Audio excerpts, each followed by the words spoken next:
Howdy, everyone. Hopefully everything is going well. Apparently we've decided to do the thing where the Zeta looks a different color today again.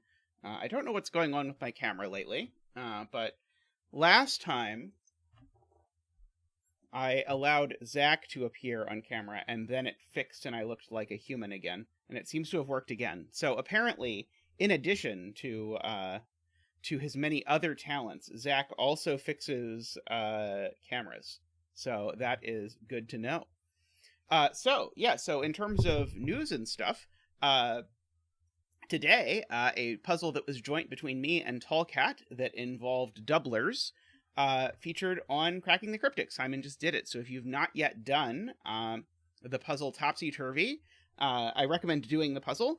And then also, if you're so inclined, watching Simon solve it, which I thought was brilliant and did a very good job of highlighting all of the intended steps.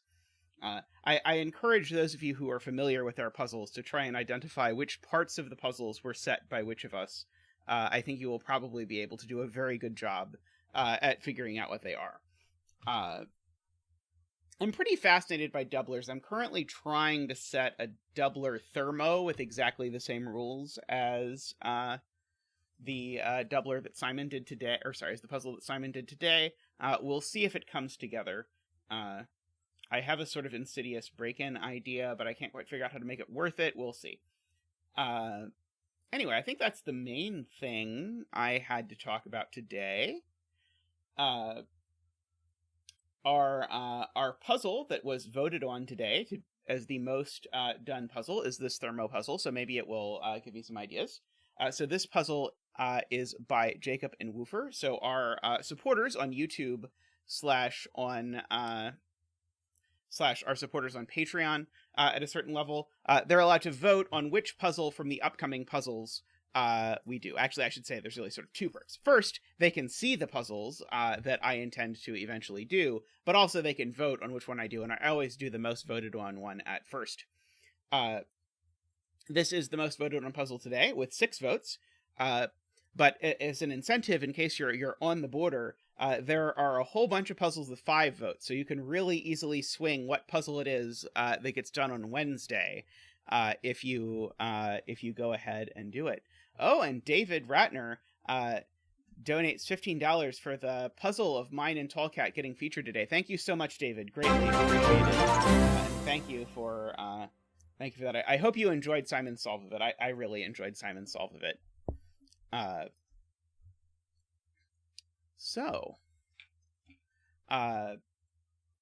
right. So if you want to sway the thing, you can join either by clicking the join button or going to zetamath.com. Sorry, patreon.com/zetamath. I can talk, I swear. All right. So that is the puzzle. So this puzzle was voted on, I should say, and so the solve is dedicated to Woofer, Nordy, Doomdiat, Luda, Russ, and David Ratner, who just donated. Thank you again, David, for the super chat. Very much appreciated. I really appreciate all of your support. Oh, and hey, Tallcat in the chat and saying hi and bye. Well, I hope you have a good rest of your evening and enjoy whenever you get around to doing it. Yes, we should collaborate again. Maybe you can finish up the thermo doubler, by which I mean put in approximately all of the clues, and then maybe we could do that again. Alrighty, so this is a pure thermo puzzle. All the only rules other than normal Sudoku rules that apply here are that each of these things, if I start at the bulb, I have to strictly increase as I go up. So if I start 3 here, I could go 5, 6, 7, 9. That would be an acceptable way to fill out this thermo. I assuredly will at some point in the not too distant future do a Zeta tutorial series on thermos. I don't know exactly when yet, but I will get to it. And assuredly in that tutorial series, one of the things I'll point out is this Tallcat deduction. So this puzzle was clearly picked just to please Tallcat. Because what I'm noticing is that if you look at where these 2 cells I've highlighted in purple, where they go in box 2, they only go in these cells.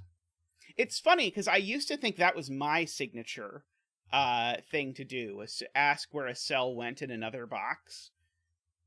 But then it's now clearly, to me, that is Tallcat's domain, and I'm not allowed to use that deduction anymore. But now that is something that's strongly associated with Tallcat, which is funny to me. But the reason why I'm interested in this is that one of these purple cells has to end up here somewhere. And the reason why that interests me is that these purples are on the small end of the thermo, but this purple, wherever it ends up, is on the big end of the thermo. So there's something going on here. Oh, is there a good bet cell, by the way? I saw at least one of the setters in chat. I can pick a random bet cell. Like, I would probably pick row 8, column 8, but if the setters have a suggestion of a bet cell, I will yield to their suggestion.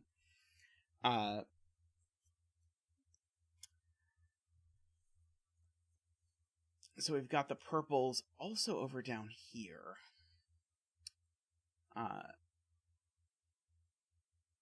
Okay, row 8, column 8 is good. Okay, so we're going to have a row 8, column 8 golden bet cell. So get your bets in now as to what digit this is going to end up in. I mean, there's a like 1 in 6 chance it's a 4. So so that is all good. Let's see.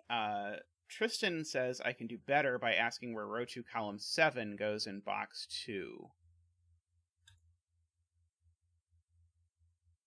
Okay, so, okay. So, Tristan has a good point. I married him for a reason. It turns out the reason I married him was not Sudoku related, but Tristan has a gorgeous point here, which is, where does yellow go in box 2? What happens if I put a yellow digit here? It causes a huge problem, because I'm saying both purple digits are less than yellow, but I'm also saying yellow is less than at least one purple digit. And that's bad, because I've both said that purple is less than yellow and that yellow is less than purple. So yellow, in fact, can't go down here. It can't go in any of these cells. It can't repeat on its own thermo. So in fact, actually, yellow is exactly there, and these are both purple digits. And so, in fact, actually, if I want, this is the small purple digit. It's that one. This is the big purple digit. It's that one. Okay, and so at the end of the day, all that's really told me is that this digit isn't a 1, I guess, because there's a digit that's smaller than it. So this is at least a 2. So the minimums, if I write the minimums along here, are 2, 3, 4, 5, 6, and then the maximums are 9, 8, 7, 6, 5, and so this could be like that. Oops. 6, 7, and 7, 8. Which is not immediately gripping, but it again makes me want to focus on where purple is going to live in this box, because if purple does live here in this cell, that's going to push this up even more. Otherwise, the purples are going to have to live exactly in these two cells, which would also be interesting. But I don't quite see yet exactly how I'm supposed to do it. But we'll figure it out. Yes, yellow is 1, 2, 3. Carl points out, which is certainly true. Yellow is less than 2, 3, 4, 5, which immediately tells me that yellow is 1, 2, 3, 4. But there's a given 4 in the box, so yellow is 1, 2, 3. So this cell is 1, 2, 3. So this cell is a minimum of 4, I suppose. It'd be interesting if I knew that. It would be very interesting if I knew this cell wasn't a 4. Because if I knew this cell wasn't a 4, I would know that 4 went here, I suppose, which would do all kinds of damage, I think.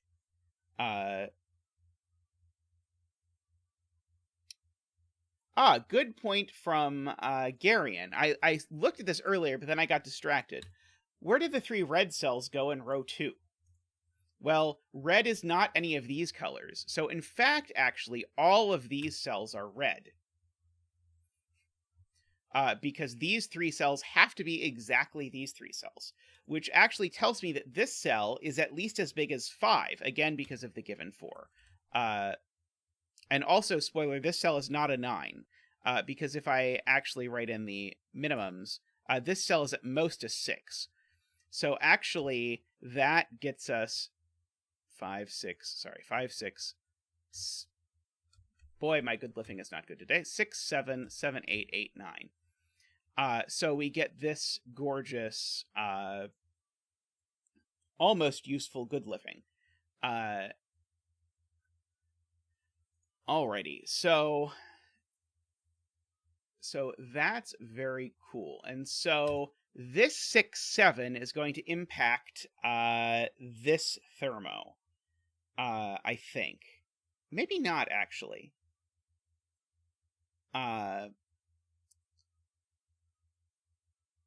Maybe not. Yeah, maybe not. Right. This cell is now at most 4. Wait, no. At least 4. No.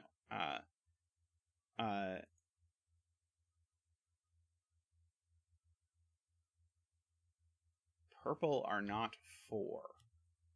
Oh, right. Purples are definitely not 4. Thank you, Isabella. I should have seen this a long time ago. The purples are up here looking at this cell. So the purples can't be 4. For sure. I don't know that it's going to do a lot, but purple definitely not 4, as Isabella points out. Let's see. Okay, so Judith says this cell can't be 5. So if this cell was 5, this would go 5, 6.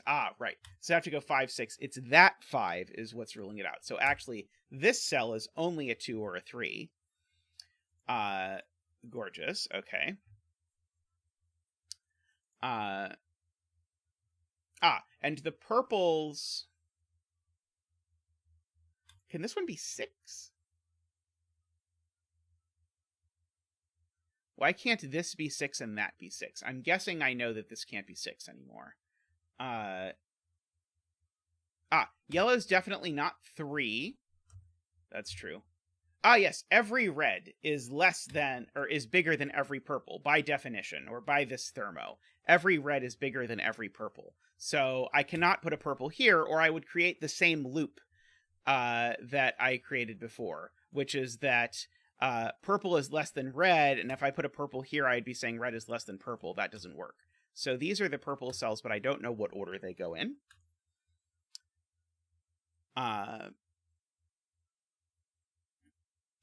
Very good point.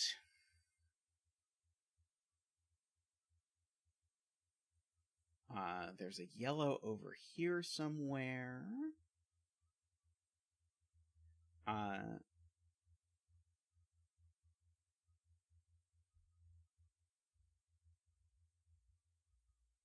Right. So the point is, if this cell is a 6, Carl says, if this is a 6, and Garion also has this, if this is a 6, then this is a 7, 8, 9, which works as far as the thermo is concerned.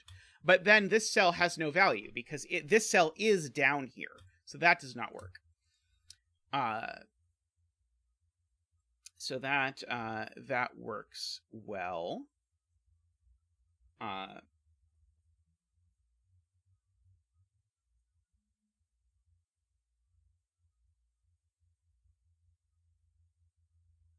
And so for the same exact reason, Kuraban points out this cell can't be 7, because if this was 7, it would go 7, 8, 9, which would leave that with no value. So this is 4, 5, or 6.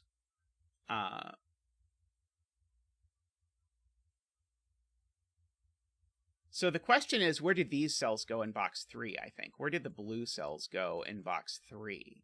They certainly are not purple, because purple is too small. They're not either... Oh, maybe it could be that red cell. Neither of them is 4, though. It's not that cell. It's not the 1 or a 2. And it's not there. Right. So these blue cells, I think we know they go in exactly those two cells. So these two cells are each from 7, 8, 9.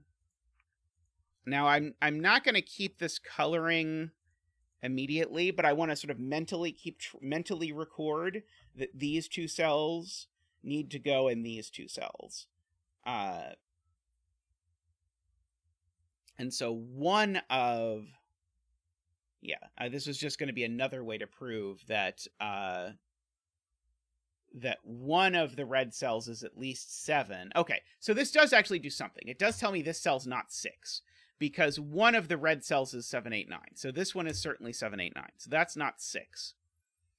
Now, I think that not being 6 is the one that tells me absolutely nothing. Do I really want to color in blue? Because I can say, like, these are blue. That gets really confusing. Maybe is the answer. Maybe. One of these is 2 or 3.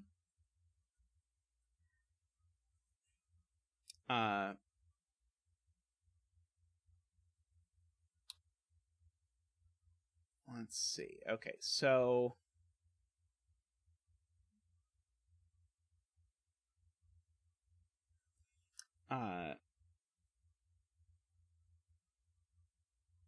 yeah, I can pencil mark these. I will. I think that's a good idea, Nicholas, is to write in that I know these are from 2, 3, 5, because 2, 3, and 5 seem to be the only thing that seems to be the only things that can be over here. I think that's a wise idea to do.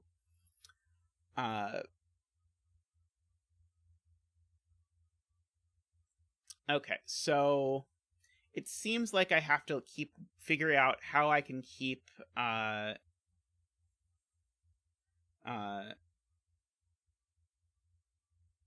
continuing this trick, because this is certainly one of those puzzles where it seems like there's a very clear theme on what it is I'm supposed to be doing with my life.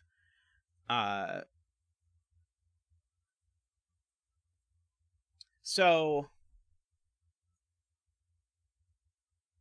oh, maybe not quite. I was looking at these two over here, but that's not quite good enough.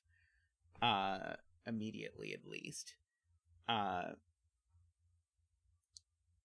So if Big Purple, as Tristan has called it, which makes it sound like I'm talking about like Big Pharma or something, but if Big Purple wants to be a 3, then this is exactly 3, 2, 1. Is there a problem with it being exactly 3, 2, 1? It sounds like the kind of thing where there's going to be a problem. But maybe there's not. It's sort of crazy to me that I'm going to somehow have to relate everything up here to everything going down here. Big Purple keeping the little guy down, yes.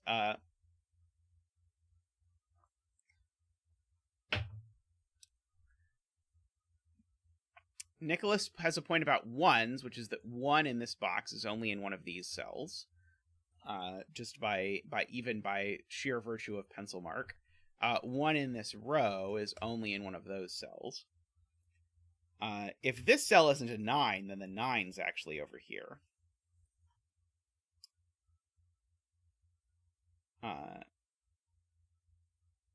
Which is interesting. I'm interested, what if these are 8, 9? Then these two are 8, 9 as well.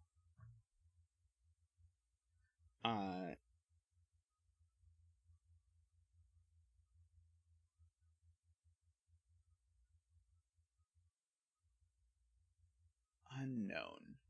This 6, 7 I know goes over here, but that lands up here, so that's not it's not immediately exciting. Let's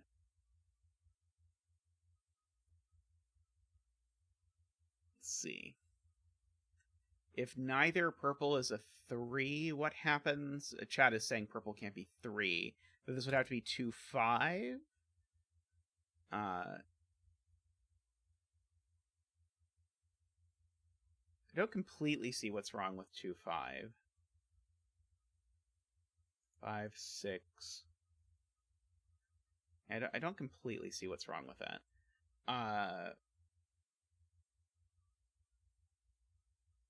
Then 3 doesn't live in box 2 at all. Why couldn't 3 live here? Do I know where these cells go in this box? I guess I do know where these 3 cells go in this box, don't I?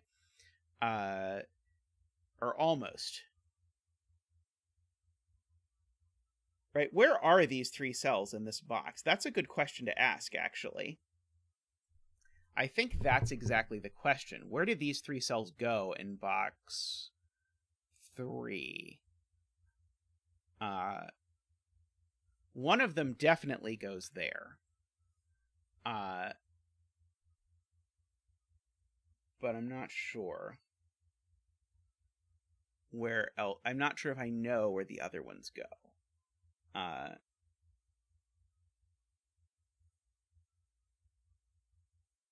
Yeah, I don't think I quite know. I'm very close to knowing. I might have to color the blues, like I was talking about, in order to figure this out.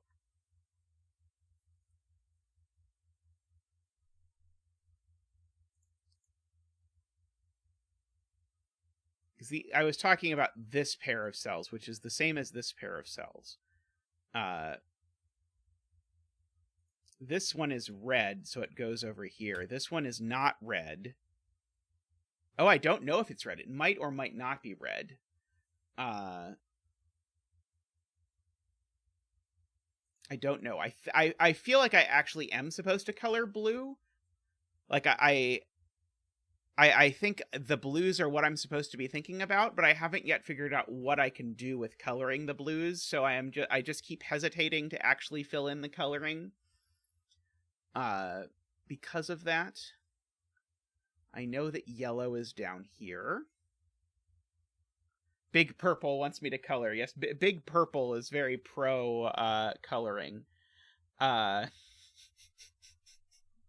love it. I love it so much. Let's see. I would really love to rule out this being 4. That is another thing that I would like to be able to do, is rule out this being 4. Because I would love to know that the 4 is in one of these cells. I just don't yet. If that cell is a 4, that cell's a 4, I guess I could say.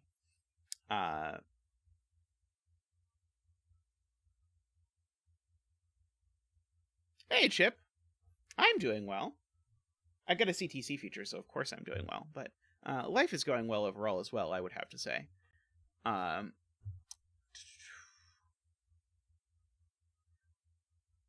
There's a person playing bagpipes outside my house. Is that a normal thing in Australia? Or does that not, at least hopefully, not happen very often?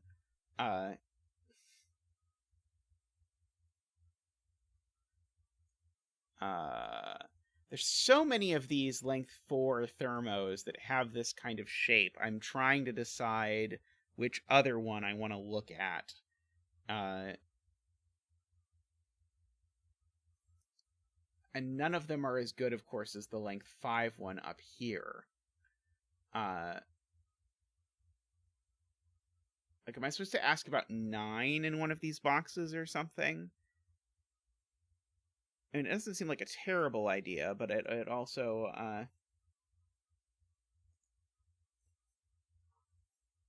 issues with wildlife is definitely the part of Australia that I think I hear about the most.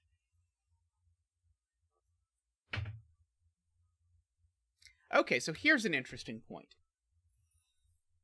This digit, if it's not a 7-8, if it's not the last 789 for the column, then it's at most a 6. Is that interesting?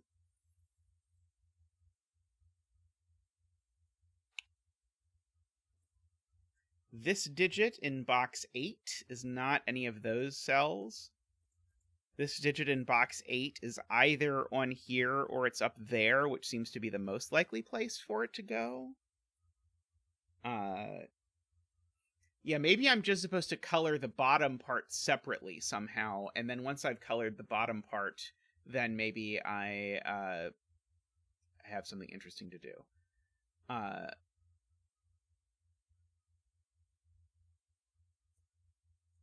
These 2 digits in row 5 are interesting,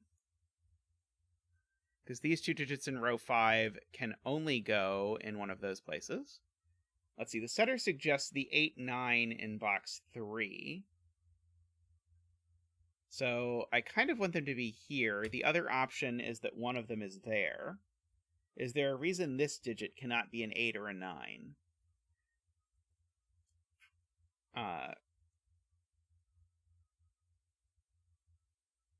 It is pretty surprising this solves, I have to say. That is also my instinct, Corporate Commander, is that this looks like not enough clues for a vanilla thermo, where none of the thermos are... Like, there's only one thermo of length 5, and all the others are shorter than that. So if I knew this wasn't an 8 or a 9, it would be huge. So if this was an 8 or a 9, it would go there, and then it would go there. Wait, if this was an 8 or a 9, maybe it would be in red. Because maybe these 2 would be the red cells. Yeah, I guess that's the question, is where's the last red cell in here? The last red cell in here is one of these 2. Ah, okay. So there's 2 red cells already marked in here. Oh, no, it could be that one, darn it. Because blue and red could overlap by 2, is the point. It could be the other blue, right. This is why I didn't want to color the blues. Because I was going to make that. But yeah, the last red cell is up here somewhere. If it was there, then it would make this the 1, for whatever that's worth. It's probably more interesting if this is 2, to be completely honest.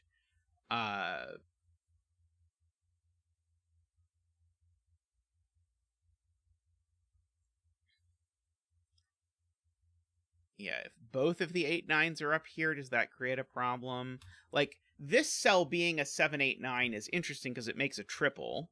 But I mean, this being a 6 still seems to leave a lot of optionality for this thing. Like, is there a reason this cell can't be a 6? That would require, let's see, 5, 4, 3. It would require this be at most 3. But again, I don't have enough oomph, I think, in this box, like, to connect this thermo over to one of these. Like, I think the money is on that cell and this cell being the same. Because this cell's big, so if it goes over here, it creates pressure on this thermo.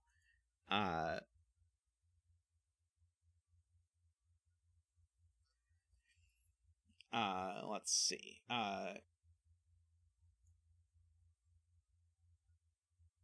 This cell is at most a 6, for whatever that is worth. Not very much.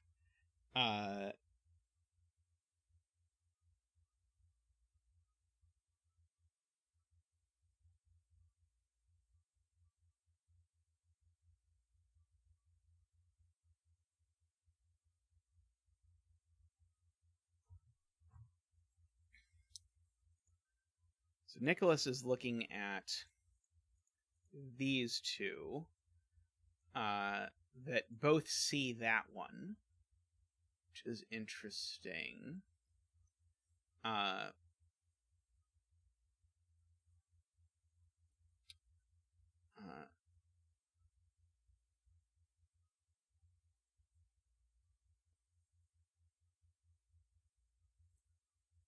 Yeah, I feel like I've got to make some similar connection, but the problem is these 2 cells literally could both go up here. I don't see any reason why they couldn't. So I need more juice. I need like one tiny bit of juice to get further here. And I'm not presently seeing it. I mean, these 3 cells all don't show up on this length 4 thermo at all.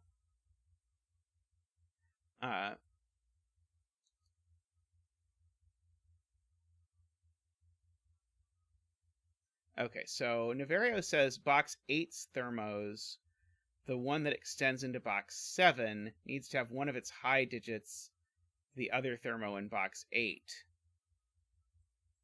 So these 2 digits, when I look at where they go in box 8, they don't go in any of these places. Ah, yes.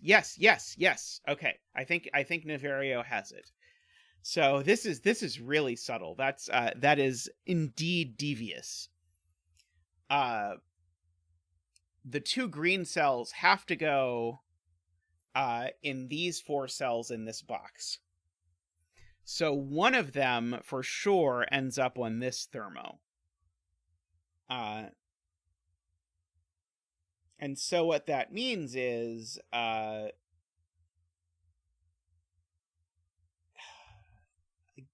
again, this is so so tricky to articulate exactly what that's going to tell us. Oh, let's see. Therefore, row 9, column 7 can't be the... Okay, so let's good lift the bejesus out of this. So the minimum here is that this is 1, 2, 3, 4 is the minimum for this. At least so far. So all that really means is at least a 3 is over here, right? Doesn't that just mean this cell... Row 9, column 7 is row 7, column 6. Okay, so let's color... so let's give this the color of orange. And so orange in this box goes in one of these. Orange cannot go here, because remember we showed, and by we I mean Naverio, showed that one of the green cells goes on this thermo. And so we would again create a loop if we put orange in either of these places. We'd create an orange is less than green and green is less than orange loop. So those can't go there. So orange is always here. So we at least have that. I definitely agree with that statement. And very well spotted, Naverio. Yeah, and even after it was pointed out, I did not realize that these were actually both less than both greens. I was worried about the fact that I only know one of these greens shows up over here. Oh, but I now know they both show up over there, don't I? Yes, both greens, in fact, are on this thermo. Because now there's nowhere else for them to go. So both greens show up on this thermo, for what it's worth. And so So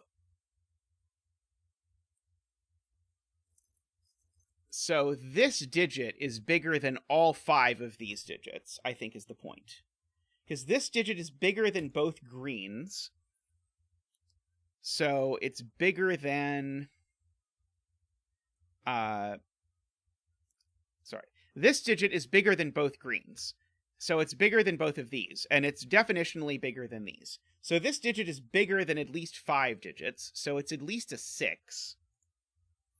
Now, why can't it be exactly a 6? Because Naverio is saying this can't be exactly a 6. If this is exactly a 6... Naverio says it is convoluted if it is exactly a 6.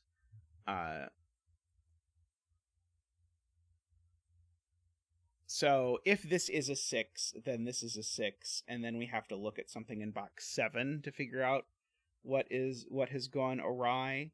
These become 1, 2, 3, 4, 5 exactly. So these become a 7, 8, 9 triple exactly. And in the universe where this is a 6, these are a 7, 8, 9 triple. So then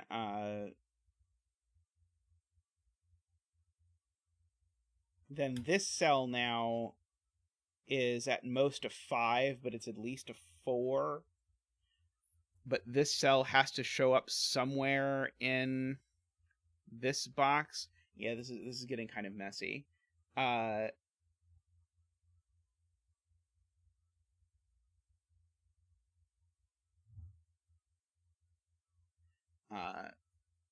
Do we know that green has the 3 and the 4? Yeah, if this is a 6... Right. Okay. Okay, got it. If this is a 6, these are a 7, 8, 9, because all of these are forced to be 1, 2, 3, 4, 5. But green is in here. So these are from 1, 2, 3, 4, 5. But this is also from 1, 2, 3, 4, 5. And as soon as this is from 1, 2, 3, 4, 5, these are from 1, 2, 3, 4, 5. And now, as Neverio points out, we have a 1, 2, 3, 4, 5 sextuple in box 7. I would believe that there's a way to say that that I don't dislike. But certainly it's true. If this sells a 6, then we need to put 5 1, 2, 3, 4, 5s in this box. I bet there's a nicer way to phrase that. Which now means that there's a 7, 8, 9 triple in this column. Which means that this 7, 8, 9... Oh, sorry, no, not that 7, 8, 9. Which means that the last 7, 8, 9 in this box can't go over there. Those are already counted. That's not a 7, 8, 9. That's not a 7, 8, 9. That's not a 7, 8, 9. The upshot is this digit is exactly a 7.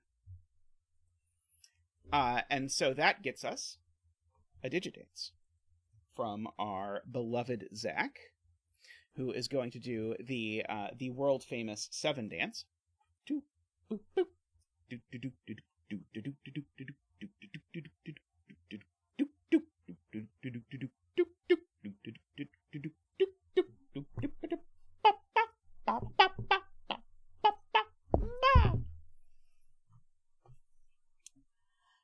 And so now, that tells me that these are 8 and 9. This is 7. That's a 7. These are not 7. These aren't 7. They are 8 and 9.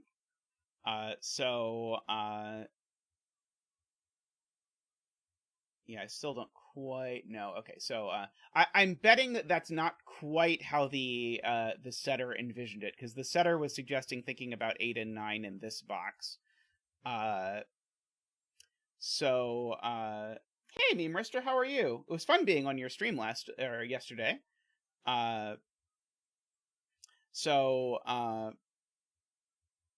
Anywho, let us continue. So there's a 7 over here, just in this box. That's just where the 7 goes. So there's a 7 up here.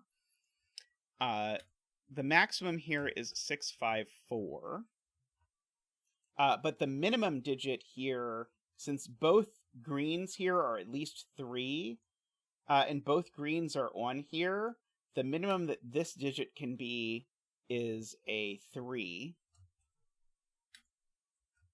And so this is going to go 3, 4, 5, 4, 5, 6, is the minimums using the green stuff there. I think this technically could be anything as it currently sits. But these digits are less than 7, so they're from 1, 2, 3, 4, 5, 6. But also the 6, that cell's over here. So this cell is at least as big as that one. Because this cell is at least as big as that one... No, sorry, this cell is at most as big as that one.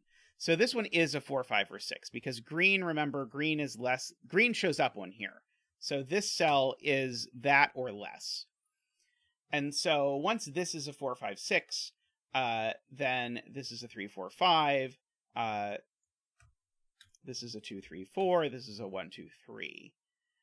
And so the whole point of all of this is that we almost have a quintuple. We know that there's an 8 and a 9 down here, though, because none of the 8 and 9 in this box go here. So this digit is also at most 6.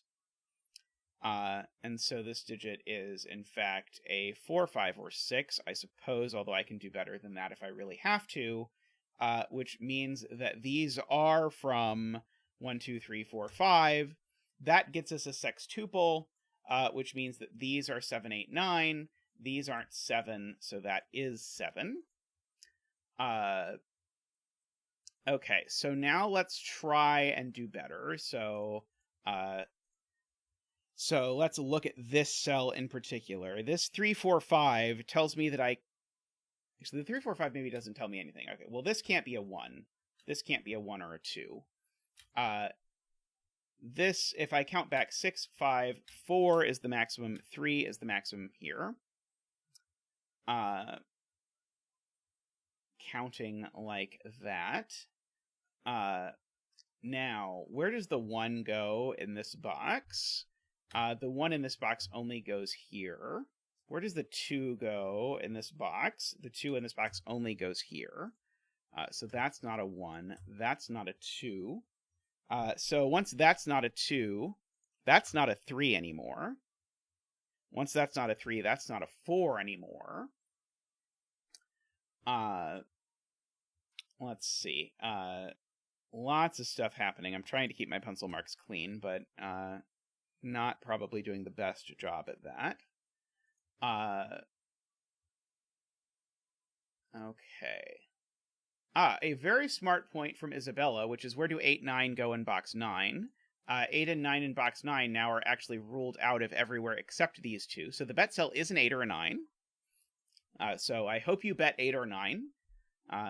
And we're not misled by my saying there is a 1 in 6 chance that the bet cell is a 4, because there is now a 0 in 6 chance that the bet cell is a 4. I don't know. 1 in 10 chance the bet cell is a 4, we'll say, because there's still a chance that I've made an error that will break everything. The fact that this is... No... Oh, yeah. The fact that this is 3 or 4 means this can't be 4 anymore, because if this were 4, it would have to go 4, 3, 2. It would break that cell. So that can't be a 4. So this is a 5 or a 6.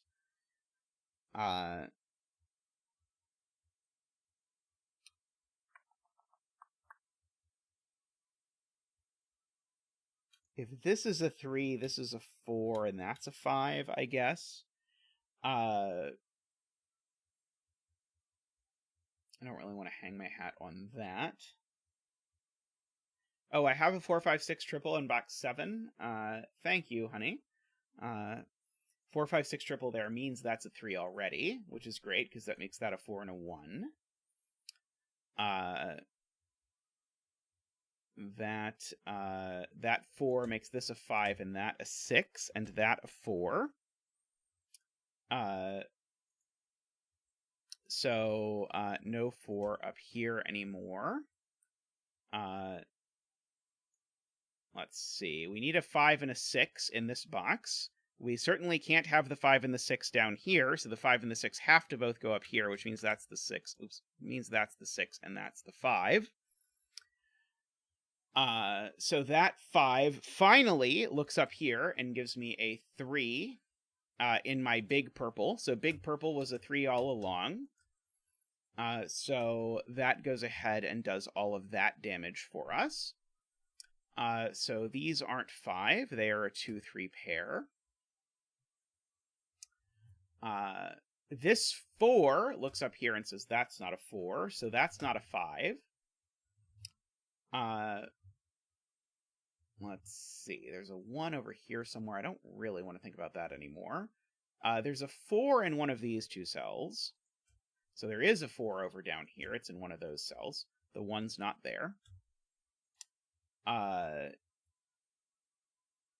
a 2 over in one of these cells. I'm going to go ahead and mark it while I'm thinking about Sudoku. I can't possibly put a 2 there. In fact, actually, this circle's already gotten pretty large. This circle's now at least 4. And if it's not 4, it's actually at least 6.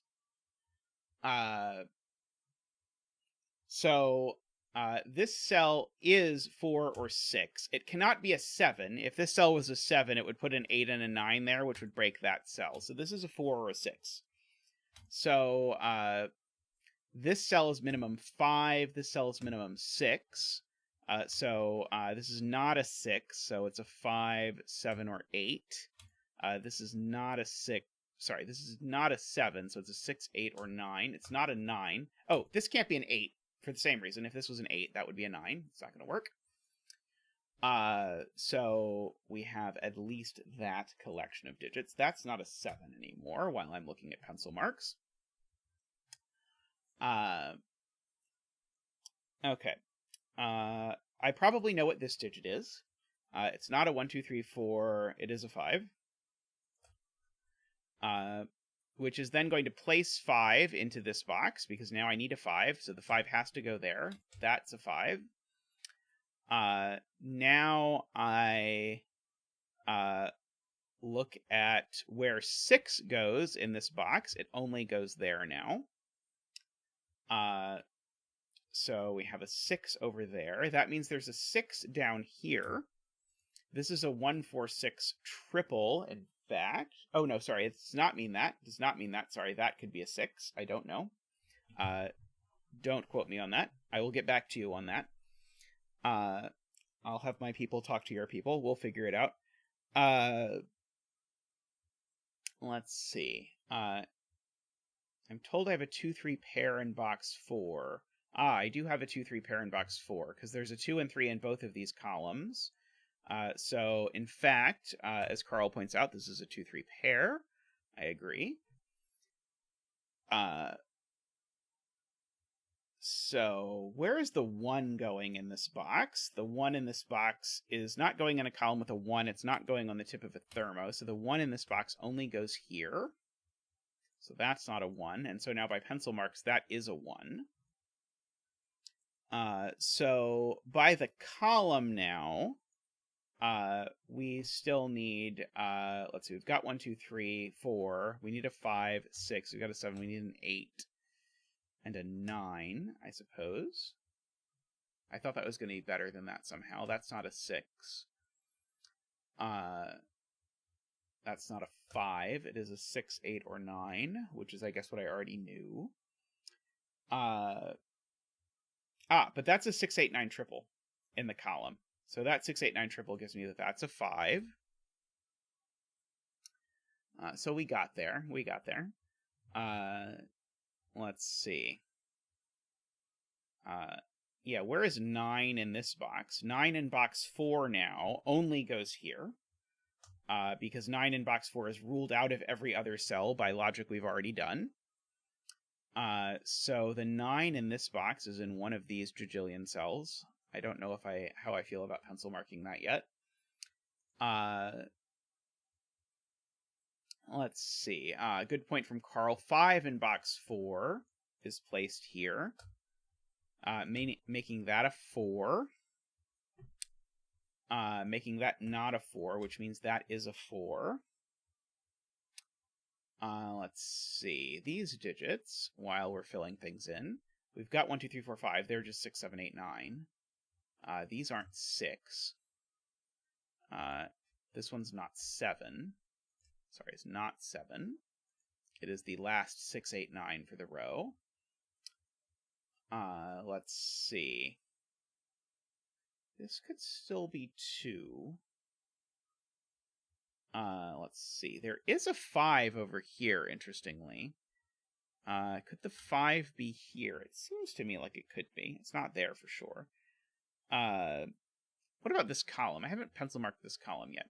2, 3, 4, 5, 6, 7, 8, 9. Yeah, these are just from 2, 3, 4. So that is a good thing to pencil mark.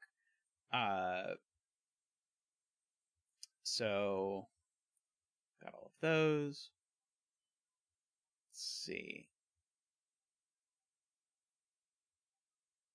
There's some cleanup in box 7, it's being pointed out. 8 and 9. That 9 looks up, means that's not a 9. Now my 9s both look up there. I mean, one of these is a 9.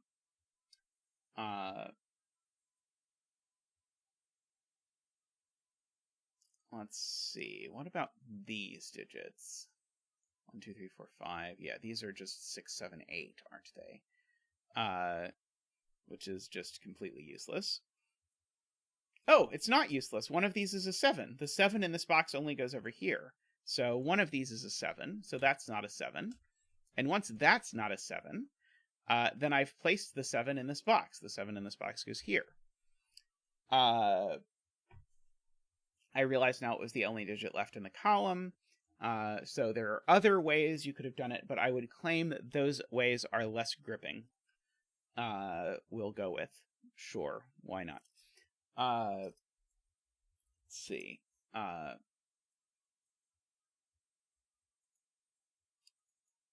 My ones should be yellow. My sevens should be orange. We're doing the important things now. Twos and threes should be purple. I don't need the flash anymore. I don't think the flash is doing anything anymore. But my 2 3s should be purple for sake of clarity.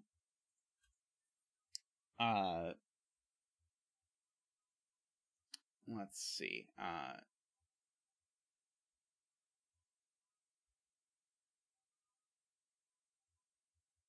Let's see. I am told Sayori has a point that is powerful. Row 5, column 5, and row 5, column 4 are from 2 3.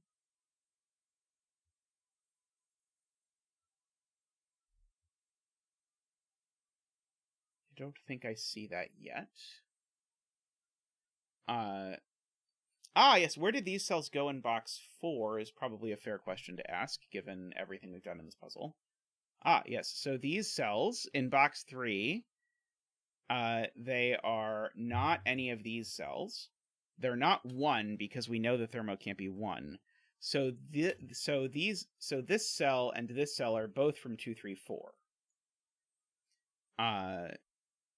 2 3 4. Except this one's not a 4. Which means this one's not a 4 either. And once I know that these are both purple, I just have to put the purple digits in order along the thermo, which gives me a 2 and a 3 and a 2. Very cool. Good spot. Let's see. I do need a 1 in this row somewhere. I guess it could still go there.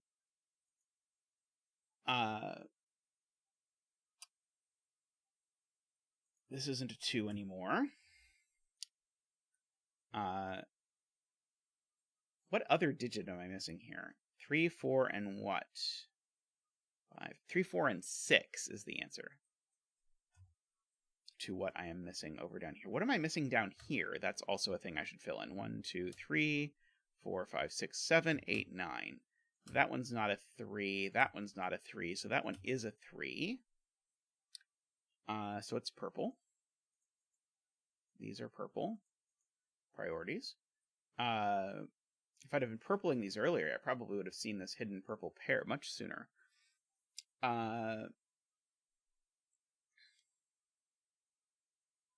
Let's see.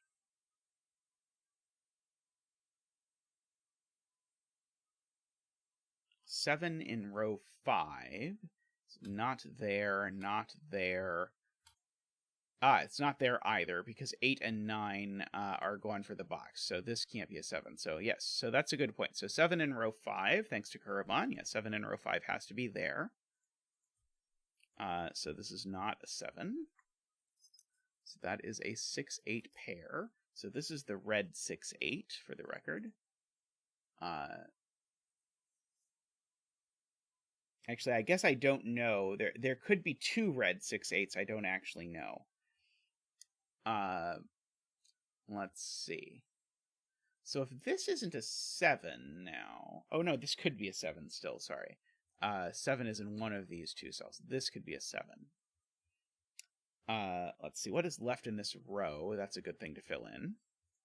So we still need a 1. We've got a 2 and a 3. We need a 4. We've got a 5. We need a 6. We've got a 7. We need an 8. Well, these I know aren't 8 because there's an 8 in the box. That one's not a 1 because it's not on the tip of a bulb of a thermo. That one's not a 6 because it's not far enough along on the thermo.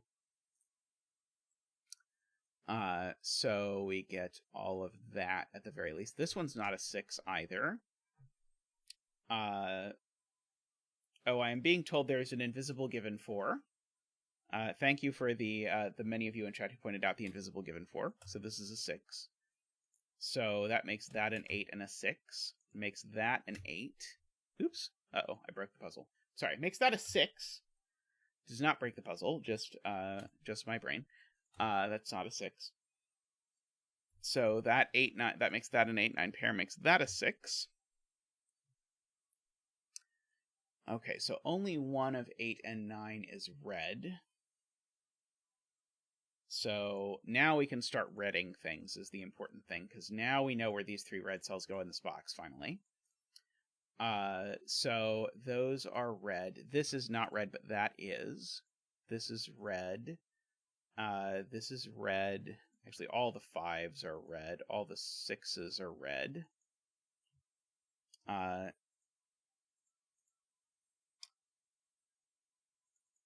Actually, 6s are also green, potentially, but I think I'm going to get rid of green because I think this might get confusing if I try and keep track of both of those. Let's see. Yeah, only one of these is red. I don't know which.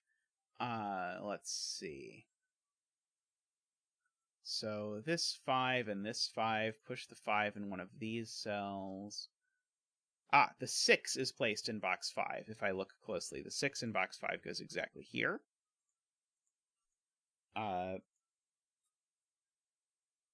So I guess that was probably the last 6, so it's probably not actually going to be useful at all, is it?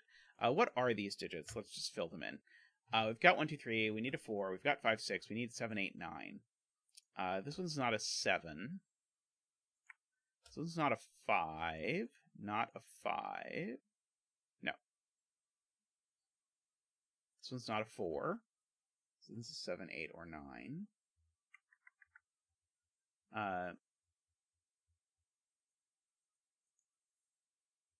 Okay, what about this row? This is just a pair. I should probably fill this in. These are a 1, 2 pair. Don't know about that. Isabella, I see, points out that 4 and 6, look at this cell, making it a 3 and a 4 and a 6. Very good, so that's purple. And that's red. And that's red as well. We do not yet know if the bet cell is red or not. This cell is bigger than 6, and it's not an 8 or a 9, so it's a 7, which is orange. 7 goes here by Sudoku. So this is not a 7. So now we have a 4, 8, 9 triple up here. So that's the 7.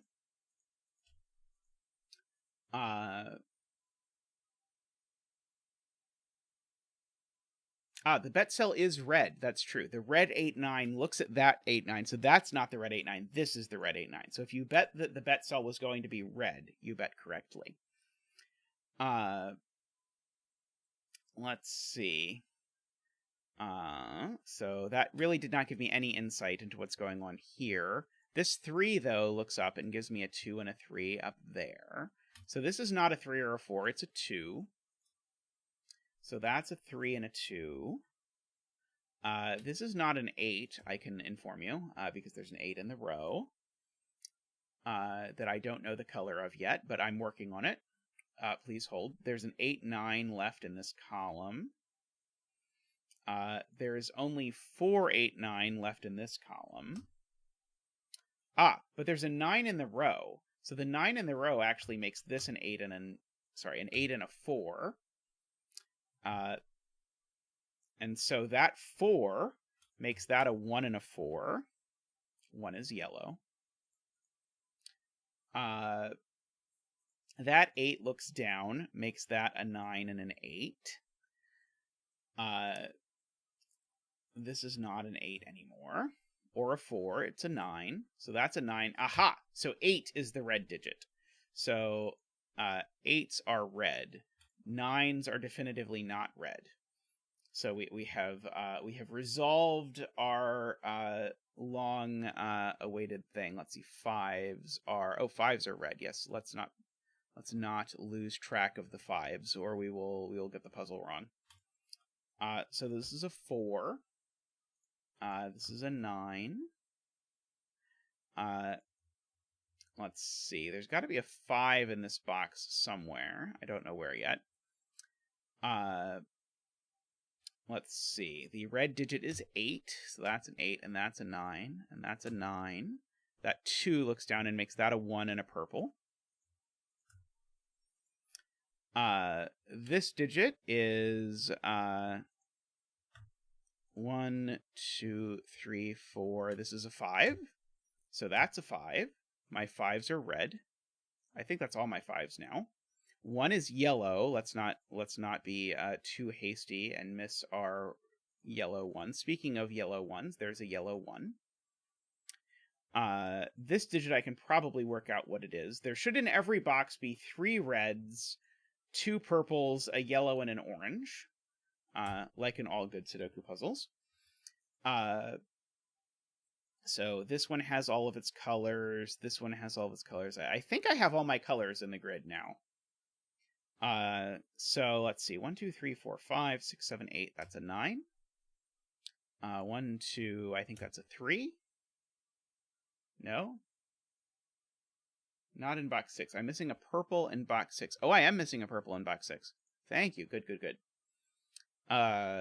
So now I think we are prepared to do the long journey to figure out what the bet cell is. So the bet cell is a 8. That was undramatic. The bet cell is an 8. Ta-da! Really cool puzzle. I really enjoyed that. The dare I say Cloverian use of this structure sort of repeating and iterating throughout the grid was really cool. I really liked that. I think that did a very good job of sort of capturing a theme and then using it without being repetitive, because certainly the puzzle was tricky, but very fun. I liked that one a lot. I really like solving pure thermo puzzles, but yeah, that was a very cool puzzle. Yeah, I think it's worth going back and looking at the beginning if you were so inclined, because I think the break-in of this puzzle was particularly cool. Yeah, I would definitely be very interested in how this was constructed. I always have a really hard time setting with thermos. I don't know why, but it is the constraint I think I most struggle with of the sort of the vanilla ones, other than killer cages. Alrighty, I'm going to take a real quick break, and I'll be back with another puzzle. So don't go anywhere, and I'll be back real soon.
Alrighty, next up, we have a Sayori puzzle. So, I have been noticing Sayori, who is a very regular participant in our chat. Sayori has Sayori's a regular, and Sayori's been contributing a lot of puzzles to Rank's stream lately. And all the ones I've seen have been absolutely excellent. So I'm looking forward to getting some Sayori puzzles. Sayori, I think, is relatively new to LMD, but I just added about 6 Sayori puzzles to the bucket. So expect that as I catch up on Sayori puzzles, there will be there'll be a good chunk of Sayori puzzles for us to enjoy, which should be fun. All right. So what are the rules of this Sayori puzzle? So have normal Sudoku rules apply. Sayori, like Playmaker, is one of those incredibly strong solvers, which always scares me when I go to do a puzzle that I'm going to have to see something incredibly scary, but hopefully not. We'll see, fingers crossed. I think this one's only listed as being 3 stars in difficulty. Alrighty,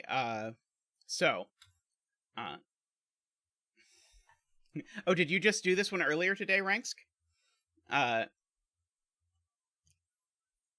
did it today? I could have picked a different Sayori puzzle if Ranksk did this one literally today, but I guess it's probably going to be entertaining for all of you in chat to watch me do exactly the puzzle that you watched Ranksk do a bit ago.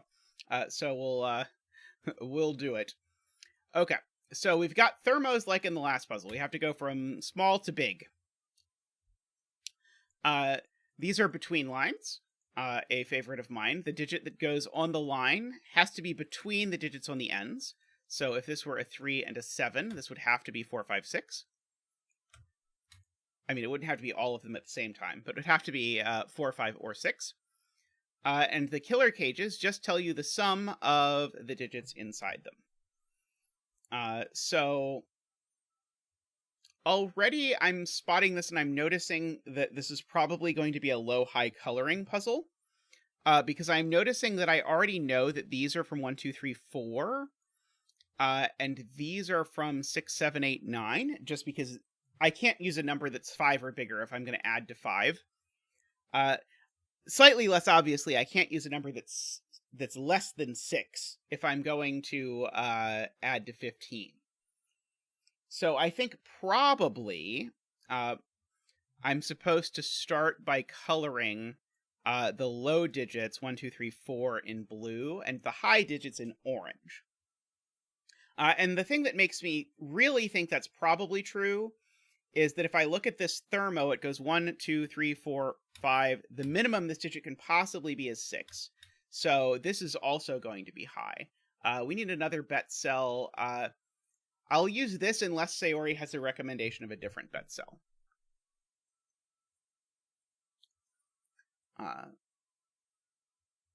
It's never too early for a bet cell. Except that I usually forget to give a bet cell. Because I'm a bad streamer. But I try my best.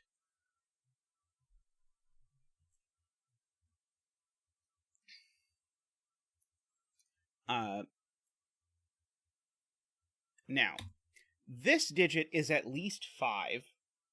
Just by the thermo. Which means that one of these digits has to be bigger than 5. So the last orange in the row is in one of these 2 circles, which means that all of these cells are not orange. So I'm going to mark them as blue or gray, where gray is my my symbol for 5. So I feel so far that I'm pretty confident that this is a high-low coloring puzzle, because I know one of these has to be orange. Now, even if this were a 9 and it went 9, 8, 7, 6, 5, this would always be low, so this is always blue. Now, I know some other things. Like, I know, for example, a 10 cage always has 1 high digit and 1 low digit.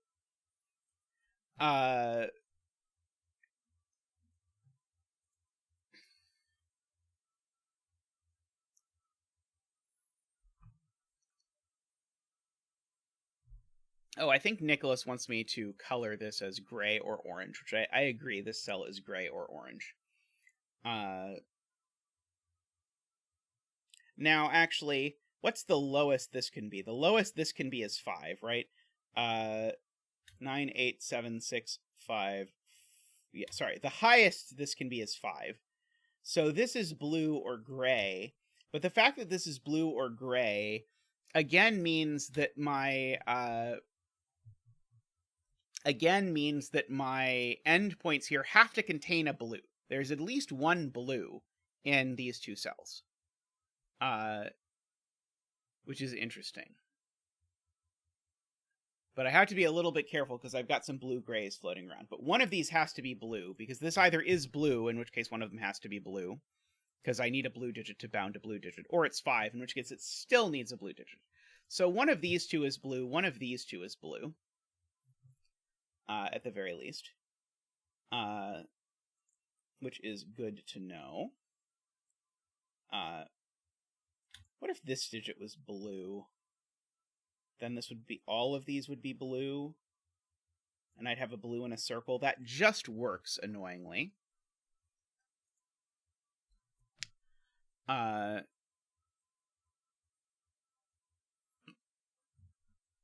the 13 cage can have a low exactly if that low is 4. Annoyingly.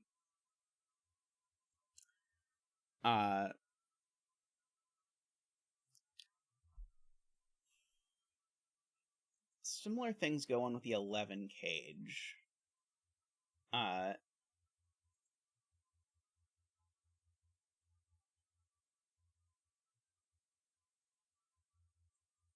So I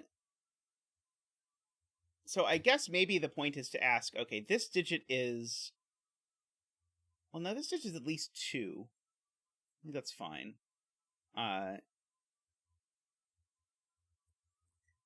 I'm thinking about if there's any restriction owing from this between line here. Oh, it can't be 2. Right. If this is a 2, it puts 2 1s in the box. Oh, that's gorgeous. Because if this is a 2, I need a 1 both on the thermo and in one of the circles, and I can't do that. So this is not 2. This is at least 3. And so sort of if I fill in the minimums, this goes 3, 4, 5, 6, 7. And so once I've made that observation, once the minimums there look like this cell's also orange. It's really orange. It's not orange-gray. Now, for the same reason, almost, this can't be an 8. Because if this was an 8, it would put a 9 here. For some reason, I saw this one first. If this was an 8, it would put a 9 here, but it would also put a 9 in one of the circles. So this can't be an 8, actually. The biggest this could possibly be is 7. And so if the biggest that could be is 7, then the biggest this can be is 6, 5, 4. So we'll put a 1, 2, 3 here. We'll put a 7, 8, 9 here. Okay, so now I want to think about this. Lots of chat is telling me it can't be 7, probably because of something with the 15 cage.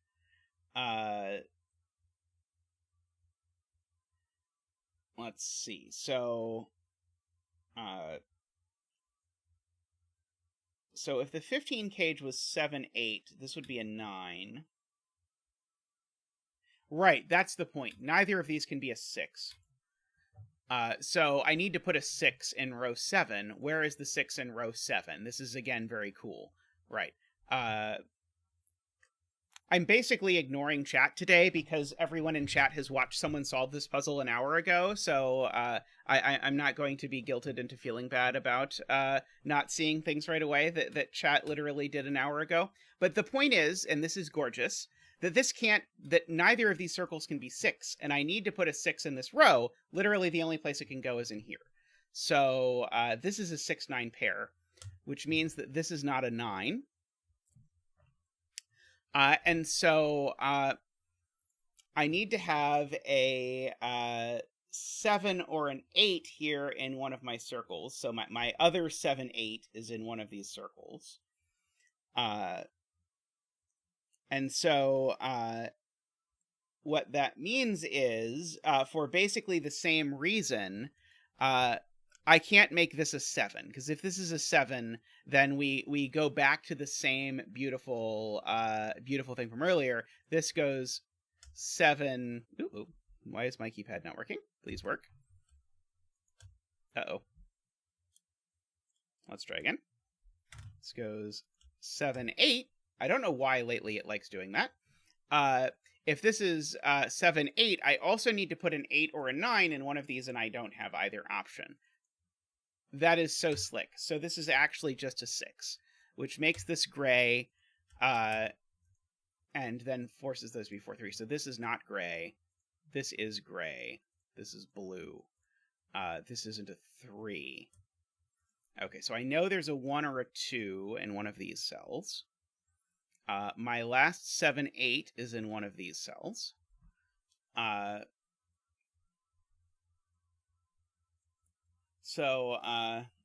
one of the ships for the bet cell already gone down? I am very sorry about the bet cell.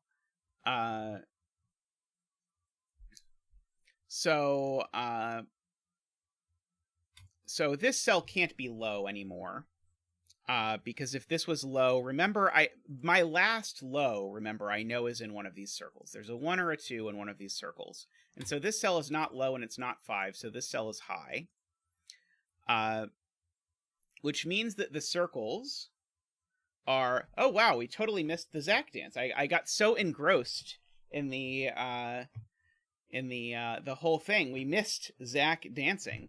I think Zach is supposed to dance for a 6. Was it a 6? It might have been a 6. We will have Zach dance for the 6, performing his famous 6y dance.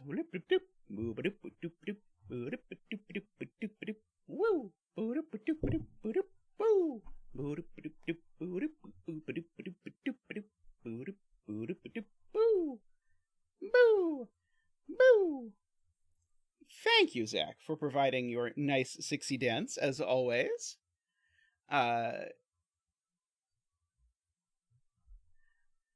Okay, so I see a cool thing that means. And so I need a high digit in one of these circles, and I need a low digit in one of these circles. That means neither of these circles is a 5. That's not a 5 either, so there's a 5 up here. And now where does the 5 go in box 4? Well, not in a 10 cage, where it would need to go with a 5. So this cell is damned to be gray. So this cell's not gray, it's low. And so we've got that going on. So now... Interesting.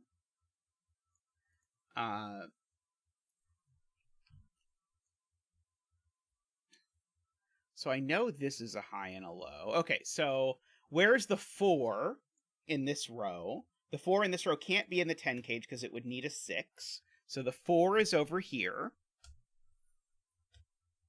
It's not here because there's a 4 in the box. Where's the 7 in this row? It's not over here because it would need a 3 and it can't have 1. So the 7 is over here with the 4. So this is actually a 4-7 pair. And so this cell is either a 1-9 or a 2-8. And this is the one I'm not using. So this can't be a 1-2, in other words. Because if this was a 1-2, I would have this 10 cage would be 8-9. That's not going to work.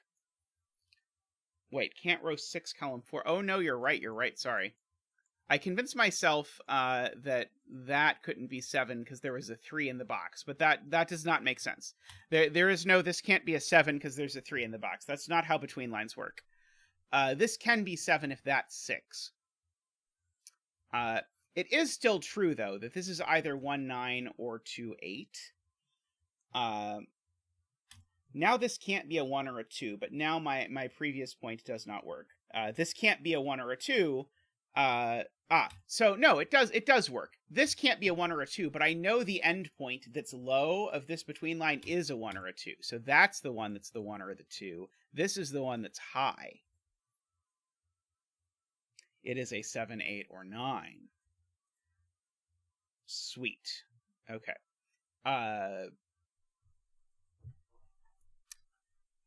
I'm now looking at this and realizing that if this were 6, 7, that would eat up 3 highs in the column, and that would be the last high for the column.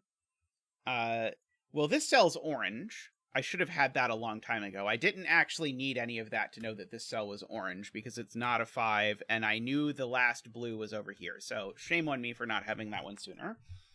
But what are you going to do? Okay, there's no 5 in the 8 cage, is interesting to note. So what's the minimum this digit can be? So this has to be the bigger digit, right?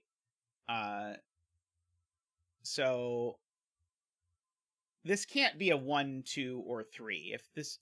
Oh, it could be a 3 exactly if that's a 2, and that's a 1. Never mind.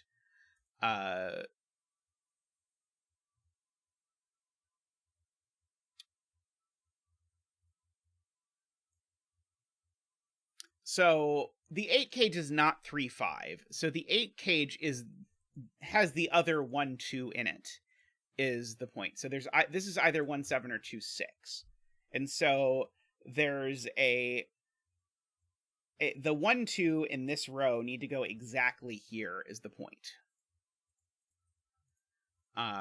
Because I put my 1, 2s in box. Take it whichever way you want. I have the 1, 2 in this row in those cells, and the 1, 2 in this row in those cells, so by Sudoku they go over here, or just look at row 4 and ask where the 1 and the 2 go. And so now we ask where the 4 goes in this box, and the 4 is now obligated to go here. That was actually gettable before I did this, because the 4 was never going to go in the 8 cage, because it would need to go with another 4. One of these is a 3, and that's the last digit.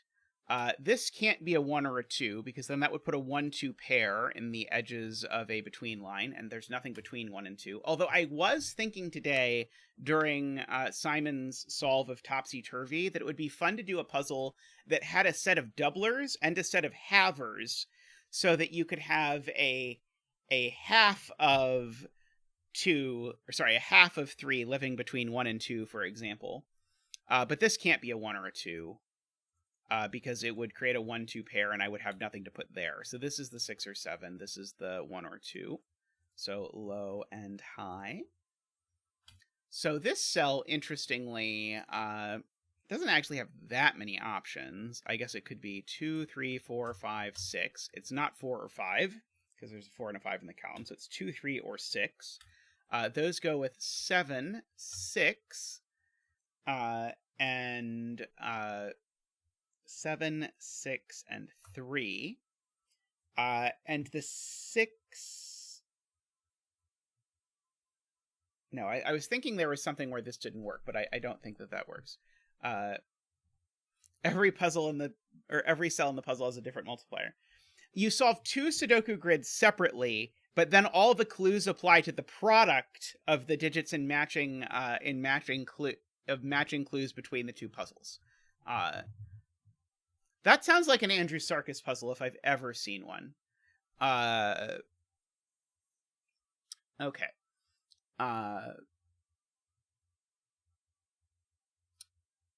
Just an Andrew Sarkis puzzle waiting to happen. Okay, so we've got these going on over here. This is a 1, 2, or 3. Let's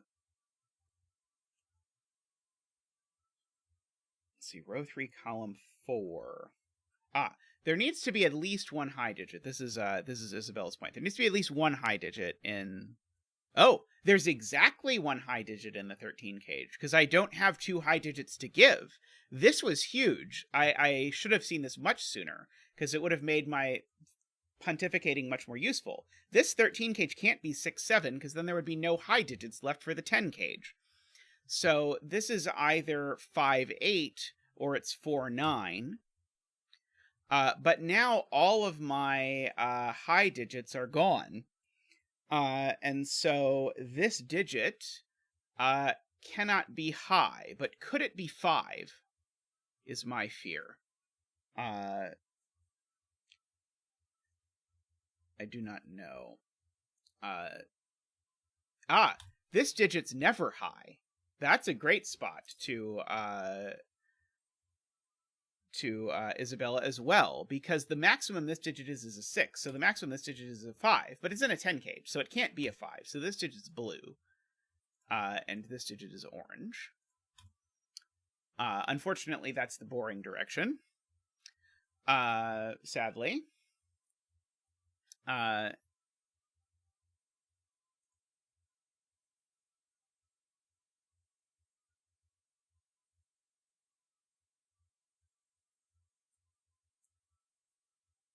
Row 3, column 4. I don't see how we know this isn't 5. How do we know this cell isn't 5? I believe that people know this cell isn't 5, but if this cell isn't 5, it's kind of big. But I don't see how we know that.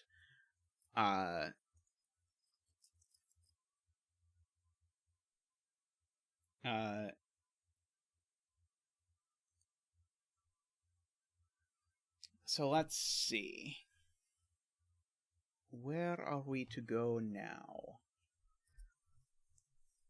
I mean, I know lots of people when they color, they'll either batch 5 with the lows or the highs, but I think that's pretty disrespectful to the lows or the highs, so I try and keep it separated, but I know there are different philosophies about these things. I'm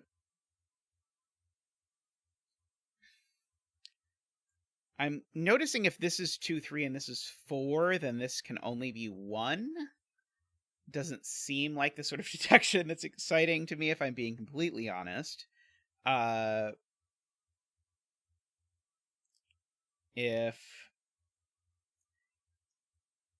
there's a 4 here in these cells. If this was a 4-9 cage, it would force a 4 over into one of these two cells. I'm trying to decide if that's interesting.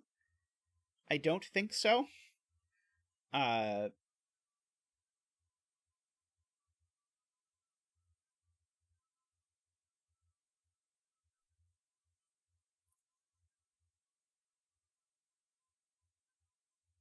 Okay, so so if this cell is a 2, this is corporate commander's point. If this is a 2, then this is a 1, and this is a, and so this is a 2.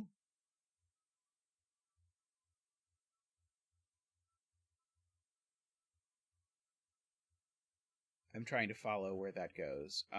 Column 4.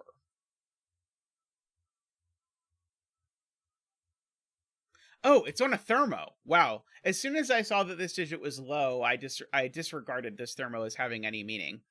But if this is a 2, it makes, and this is sort of the theme of the puzzle, it makes both of these 1. That's not going to work. So, in fact, this is a 3-6 pair.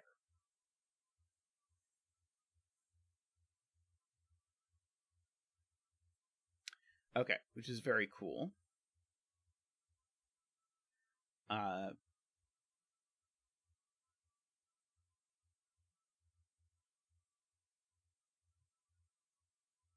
Okay, so great spot from Isabella. This cell can't be high. If it's high, there's only 2 highs left in the box. And so if this was high, it would make everything in the box high. But it also can't be 5. So this cell actually is low. Unconditionally, it's low. It's a 1, 2, or 3.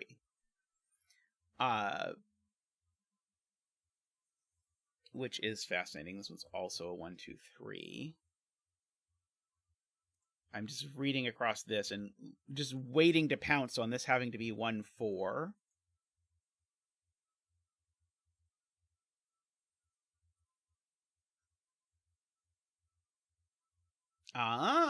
Very smart point from Corporate Commander. One of these two cells is a 6. If this cell is a 6, then this cell's a 7. If this cell is a 6, then this cell's a 7. Basically, I can't repeat the digit along a between line in the circle. So one of these is a 6, so this is never a 6. So it's a 7, that's a 1, that's a 2. Great spot to Corporate Commander there. Oh, sorry, did I misattribute that? Well, good job, Doomdiat. Very well done. I think it was actually Doomdiat's point. that I stole or used. So that's a 1. This is a 2, 8. So this is not an 8. So these digits, I know what they are. They are a 3, 6, and 9. So these cells are 7 or 8 only. The fact that these are 7 or 8 means that's a 9. The fact that that's a 9 means that this isn't 4, 9. It is 5, 8. So these are not gray, because there's a 5 in the box. This is gray, because I need a 5 for the row. Oh, wait, no, maybe one of these is a 5, sorry. I was about to say something, Okay, well this... Oh, no, I still don't know about this cell. But this is a 5, 6 pair. I know that much. I'll go ahead and fill that in. It's a 5, 6 pair. So yeah, so there's a 3 up here. So I can actually fill in this triple. This triple is 3, 8, 9. Which means I can fill in this pair. This pair is 4, 7.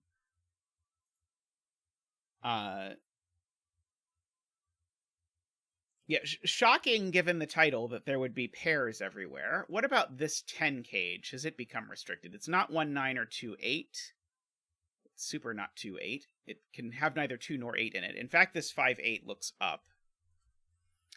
So it cannot be... Okay, so it's not 1, 9. It's not 2, 8. It's not 3, 7. So this is 4, 6. And that's big because the 4 there gives me the 6 and the 3 here. So this is orange and blue. This cell is not 6. This cell's not 3, which means it's orange.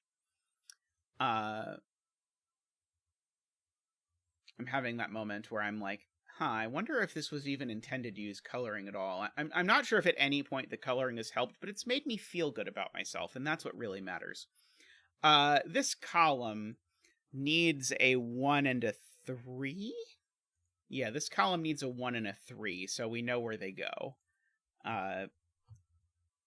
So that is not a 3. Let's see. This column also needs a 3, but who knows? If this is blue, it's a 2. Yeah. Let's see. This is from 1 to 4. I'll fill in just recreationally. Let's see. So if there is not a 2 or a 3 in either of these cells, then this cell has to be at least a 6. No, at least a 7. That's okay, I think. This cell is blue because it's less than 6 and it's not 5. Okay, I think the coloring must have been important because this... I got the color of this cell. This is the last blue cell. It's only a 1 or a 2, but it's the 1-2 pair for the column, making this a 3, and making this a 9, so it's orange. That's 6, and this is blue. Sweet. So what's left in the column, then? What's left in the column... I've got 1, 2, 3, 4, 5, 6. It's 7 and 8. Oh, I'm so proud of Ranks for coloring. That is that's a big step for him. I know how he feels about coloring. Let's see. So we've got our 7, 8 pair here. So that means this cell can't be orange, because if this were orange, I would need to put 2 7, 8s. So this cell's not orange. That means this cell's only a 4 or a 5. Because it can't be anything else. So if this were a 4, this would be a 5. Yeah, I guess there's still a few options. The 3! The 3 there finally resolved that my 5 cage is a 1, 4. So if this is blue, it's a 2. Otherwise, it's the 5. It's the 1, 4. The 1, 4 lets me place 1 in this box. 1 in this box needs to go exactly here. So that's a 1, and that's a 2. But did Ranks delete the coloring when he was 3/4 of the way done the puzzle? That's the real question. I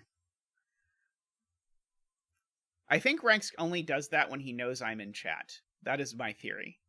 Let's see. There's a 3 up here. Let's see. My first says 1 goes in row 1, column 7, using the X-wing on 1s. Let's see. So, yes, there's a Jovi wing on 1s in these cells. So no 1s over here, no 1 there, no 1 there. Excellent spot. Very, very well spotted. I call it a Jovi wing because whenever Jovial is around, if someone refers to this as an X-wing, she always immediately corrects that it's only an X-wing if it's in 4 boxes, and this is only in 2 boxes. I think most people would call this an X-wing, but I just call it a Jovi wing to make everyone happy. This cell's not a 1 anymore.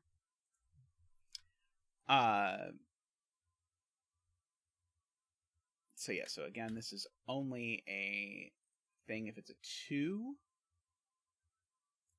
I'm looking for cells that see all the low digits, but I don't see any yet. That lets us place 1 in box 1. Yes, thank you, ELSF. So that's a 1. That probably helps us. So now this cell's not blue anymore because it sees 1, 2, 3, 4. Hey, hope you're doing well, ELSF. I know you had a busy week last week, was it, that you had the really busy week? Hopefully this week is going better. This 6, I'll notice it tells me that that's a 9 and that's a 6. Which is a little disappointing because I was hoping I would get a 6 over here so I could place a 6 here. But I realize, annoyingly, I'm not going to be able to place a 6 in this cell for a couple reasons that I will leave it to chat to enumerate. So one of these 2 cells is a 6. Yeah, we've got our 3s up here.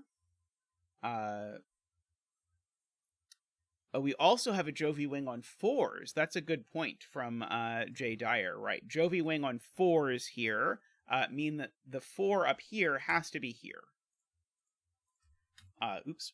And then I'll write a 7 in the box just to add additional confusion.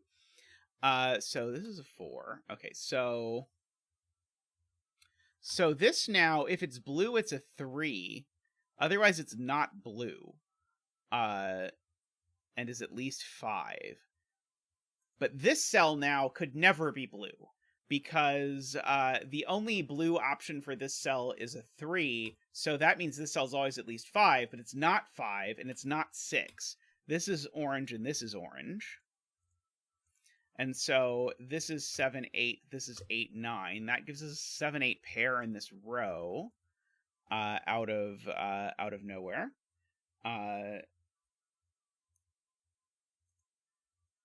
Which is fascinating.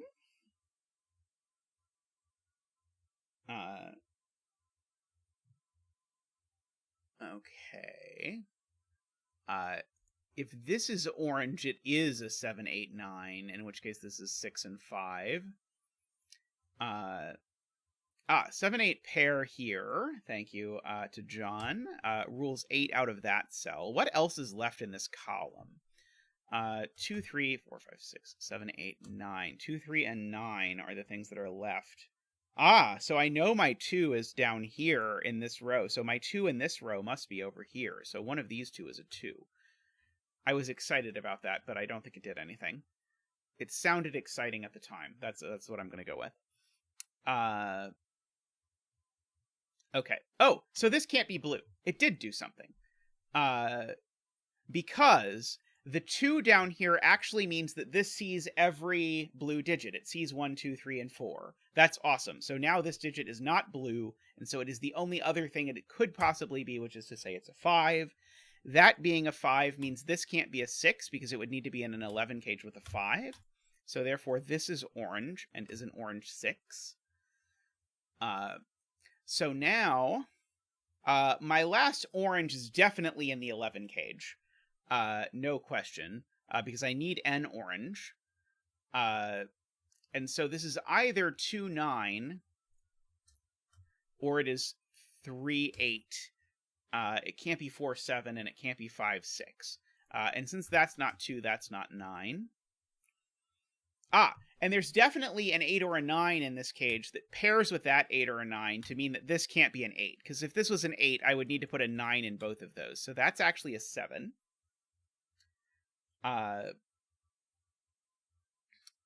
So I need an 8 or 9 in one of these two cells. Oh, wow, you did more pencil marking than me? I usually think of myself as a very prodigious pencil marker.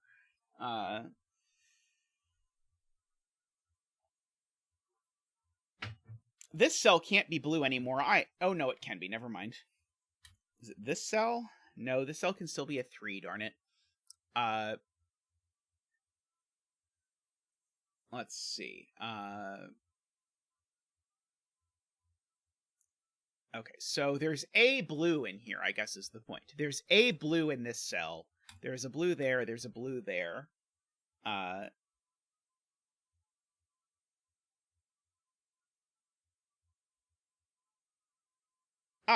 No. This cell, I don't know if this cell is a 2 or not. Don't listen to me. Do I have all my 6s? Oh, I don't have all my 6s, but I can just literally place a 6 right here. Let's do that. And so now I've got some 6s down here. Living life in the fast lane, or whatever it is that 6s do. Yeah, and that forms the Jovi wing on 6s with those. Row 7, column 8 sees a 3. Row 7, column 8 sees a 3. So it sees a 1, 2... right. This cell sees 1, 2, 3, 4. Very smart. Very wise, John. It sees a 3, a 1, a 2, and a 4. So this is not the low digit. This is the high digit. And this is the low digit. So this is the last 2 or 4 for the row. This is the last 7 or 8 for the row. Let's see. So these cells are not low anymore because they see 1, 2, 3, 4. Oh, right. These are all high. No, sorry. These are all high. Because they see 1, 2, 3, 4, and 5 in the box secretly. So these are high. There's a 1 in one of these two cells. There's a 1 in one of these two cells, and it's not in that one because of the 1-4 pair. So actually 1 is placed in this box there. And so now this digit sees all 4 blues and sees a 5 in the box. So this is orange. Okay. So that's handy. So I know there's an orange up there. There's 2 oranges down here. That's not quite enough to do anything, I'm afraid. Let's see. So these are... Let's just fill in what these are. These are from 6, 7, 9, and that one's not a 6. One of these is from 8, 9. I actually know the 8 in this column is up here, I suppose. Yeah, I guess I know that by Sudoku, don't I? Let's see. Derek believes there is a 5 in box 3. I'm uncertain if there will be a 5 in box 3 at the end of the day. Let's see. 5 in box 3. Yes, 5 in box 3. Okay, very, very well spotted. Using the super secret technique of using Sudoku. So that is a 5. So this is blue. Thank you, Derek. So this is a 2 or a 3, and it's not a 3. So it's a 2, which is going to unwind a whole bunch of stuff. So that's a 1 and a 2. That's a 4 and a 1. This is not a 2 or a 9, so this is a 3-8 pair. That 3-8 pair means we don't know what this cell is anymore. Let's see. That 4 looks up and makes that a 7. Makes that a 4. Oops, makes that a 4. Let's see. What about this cell? Let's see. Is this... right. I need a 7 in column 8 is the point. Where is the 7 going in column 8? Well, the 7 in this box is in one of these two cells, and the 7 in column 8 is in one of these cells, so this has to be the 7 and the 8. Let's see. So this is 3, 8, or 9 is the point. And it's not an 8, so this is 3 or 9.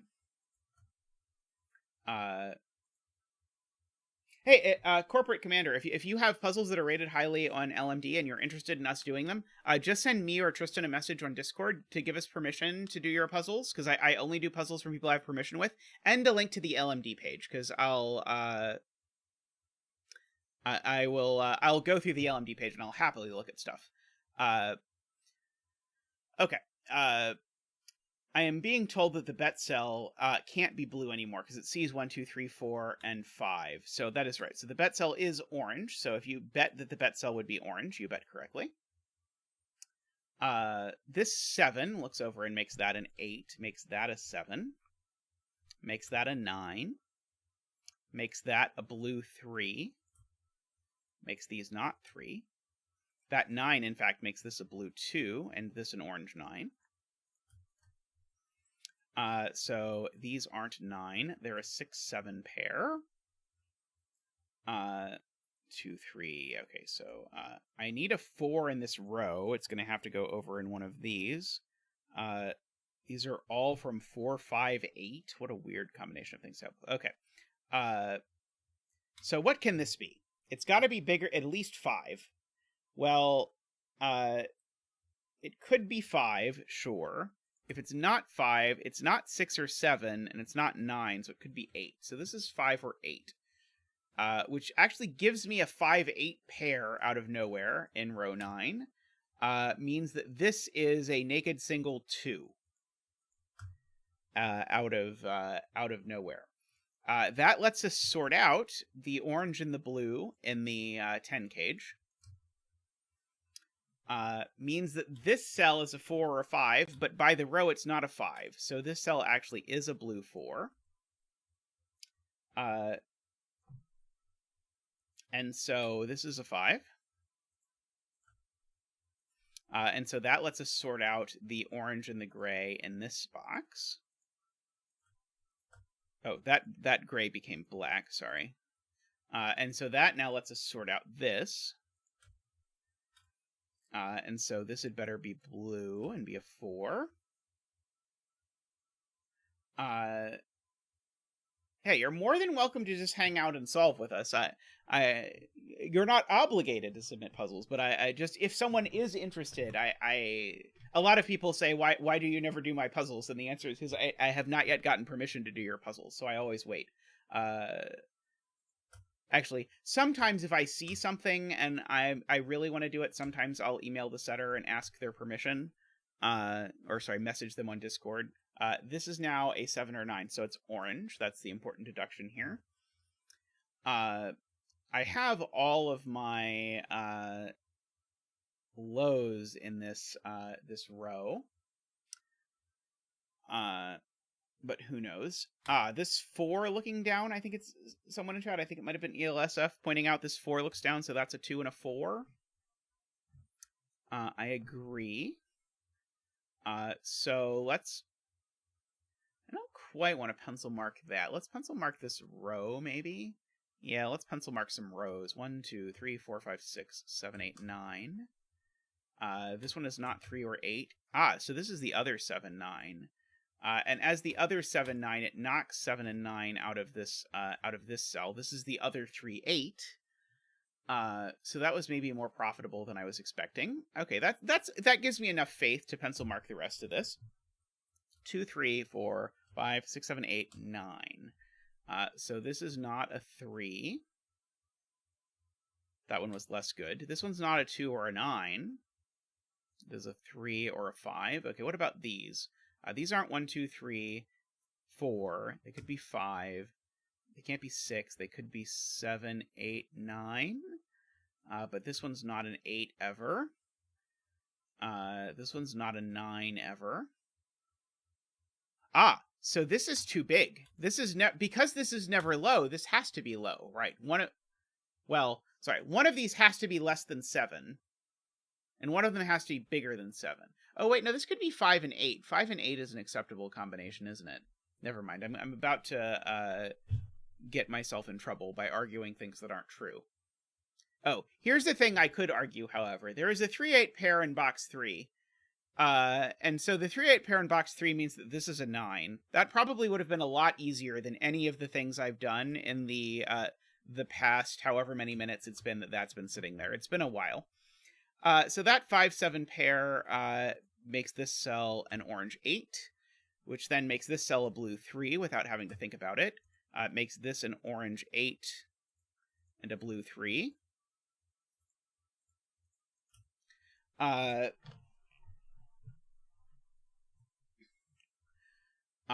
This is a gray 5.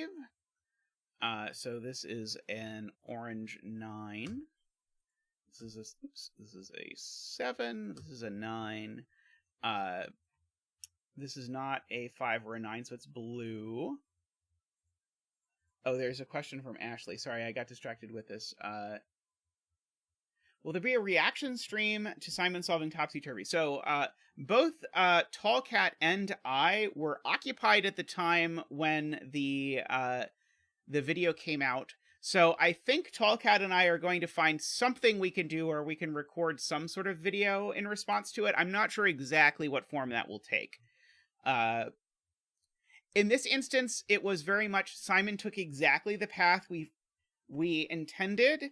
So it might be something like we put together screenshots of sort of like what the grid looked like through the whole setting process, because we actually set this by sending screenshots back and forth. So we might do something like show those and talk about it. I'm not exactly sure what I'll do about it, but I'll probably do something, Ashley. And by the way, welcome to the stream. Glad to have you here. Hope you stick around and enjoy some cool puzzles, because we've had some fun ones today. So this is a 3. This is an 8. This 5 makes that an 8. Yeah, sorry I did not see your question. I was in the... I wanted to say death throes of a Sudoku, but somehow that sounds more dramatic than I intended. Whatever you call the... See, final stages now also sounds dramatic. Whatever you call the last bit of a Sudoku puzzle.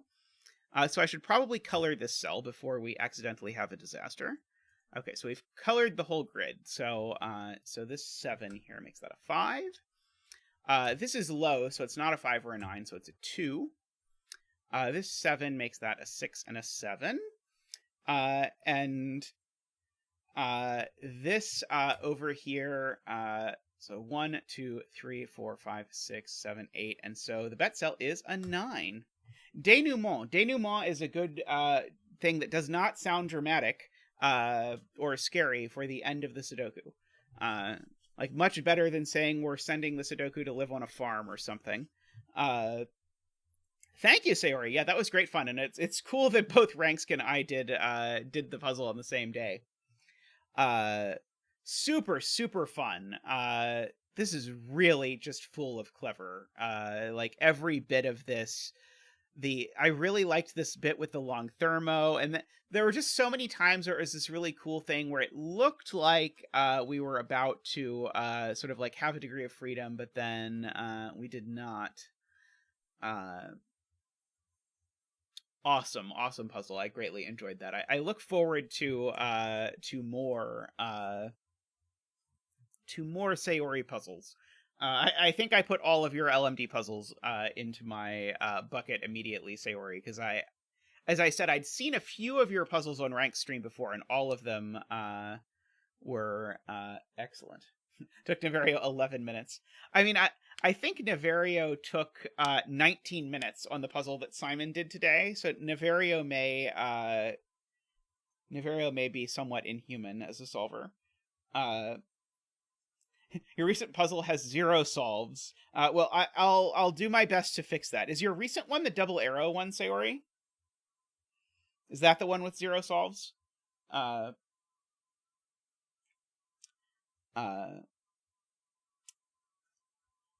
Anyway, I'm going to take a real quick break, and I will come back with something else.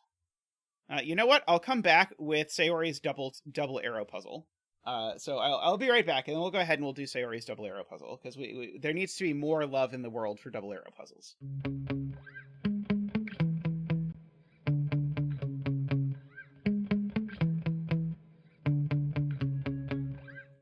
There we go.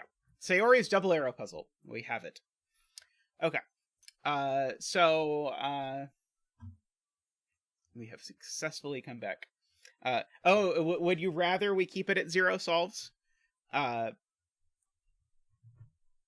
see. We'll try and get it some popularity. Okay, so first of all, I need to turn off grid labels. Because if I have grid labels on in a projected sums puzzle, it is going to be very confusing. So we're going to turn that off.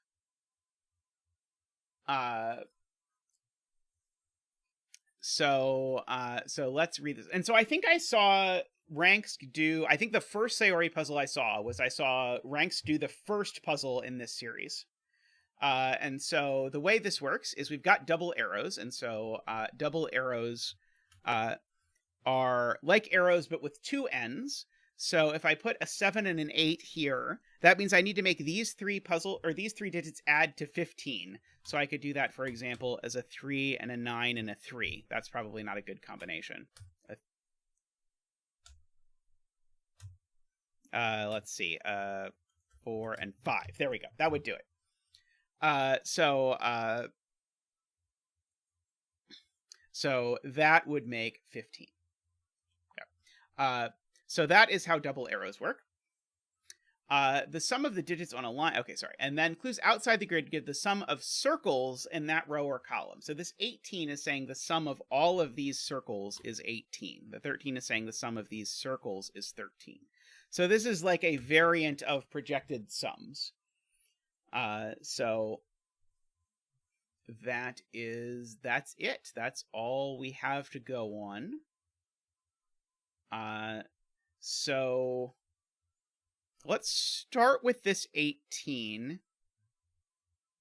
Because the 18 tells me these circles sum to 18. So that tells me these lines also sum to 18. Maybe that's not interesting.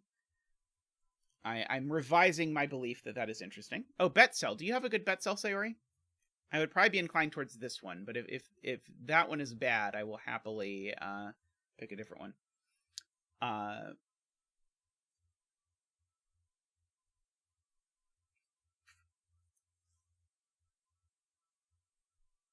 By the way, this is in gold, just so that you can parse what is going on in the image.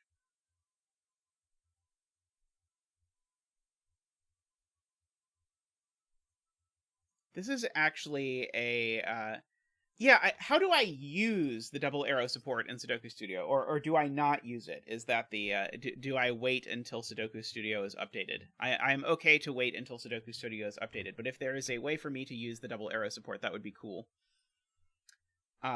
So I need to get to greater than 15 in all of these. It's there on the main site. Oh, interesting. When I loaded the main site, it looked the same as it did a year ago, where it just said constraints coming. Maybe I loaded the wrong Sudoku Studio site, or maybe I need to clear out my browser history or something. So when you have single cell double arrows like this, it's actually like a little bit backwards. It's basically, this is an arrow where that's the circle and these are the lines, because it's saying the sum of these 2 digits goes here. And so that means the sum of these 2 circles is at most 9, which means I need to make these 2 sum to at least 7, but that all seems very, very acceptable. There's a lot of length 1 double arrows in this, actually, which is very interesting. These 2 sum to 9. What am I to do here? Add 11 has noticed that row 6, column 7 is at least 2. I appreciate that. This digit's at least 3, even, I could say, I suppose. Let's see. Am I supposed to find 2 ways to add these to let me set up an equation or something? It doesn't look like it's primed for that, if I'm being completely honest. let's see. What about those and these? Okay, that's interesting. Okay. So, almost interesting. So very nearly interesting. Except for this one sneaks off. Okay. What about all of these together?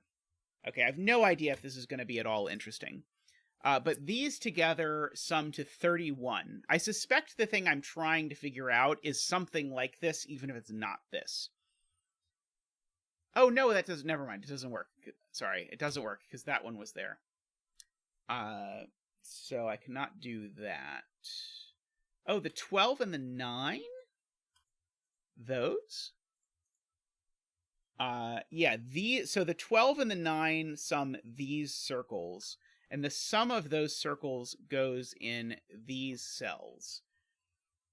So the sum of the yellow cells is 21. I don't think that's very interesting. If I am do that.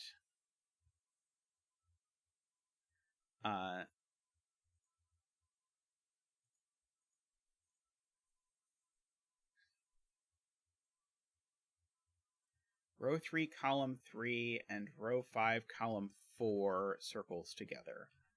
I guess those go together in 2 places? I mean, the only thing that double arrow logic tells me is that these sum to at least... Oh, okay. Sorry, I see something I could do better. So the sum of these 2 cells in green is the sum of the yellow cells. But this yellow cell I can replace with these 2 yellow cells. Because by double arrow logic, that's true. And so what that's telling me is that actually the yellow cells sum to at least 15. Because if I look at this, this is 5 different digits. 5 different digits always sum to at least 15. So that actually tells me that these digits both have to be at least 6. So that actually gives me a meaningful pencil mark. And this one, of course, cannot be 6, because then it would make this one 6, too, and I can't repeat 6 in the column. So this is a 7, 8, 9. That being a 7, 8, 9, and these 2 adding to 12, means that this is a 3, 4, 5. So that is somewhat interesting, although this doesn't super make my life easier. This greater than 8 seems like a joke. Oh, but row 3. I wasn't looking at row 3, right? Row 3, this is a 2, 3, or 4 now. That's interesting because of the 11 clue. But this arrow, this is where suddenly all of the attention is. By the way, did we ever get a bet cell? I may have missed the bet cell being said in the chat. Row 9, column 3. Oh, no, I didn't miss it. I even put the bet cell in and then just forgot. Okay. This cell is at least 2, so this is at most 7. So this is not an 8 or a 9. Also, this can't be as high as a 4. And if that can't be a 4, that can't be a 7. And so this digit is always an 8 or a 9. Now this 9 clue here actually is creating lots of pressure, because now this 6 or a 7 here is looking down here, and so this is either a 2 or a 3. So this digit here is at least 5, and at most 8. Whatever that is worth, not very much. Now, interestingly, 6, 8 is not an allowable combination.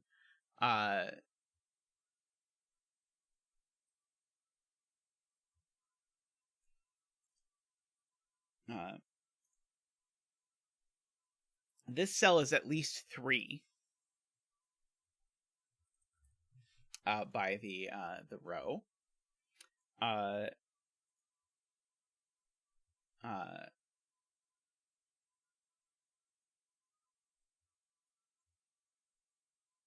Oh, okay. I can do these 2 together now, I think. Because these together add to 21.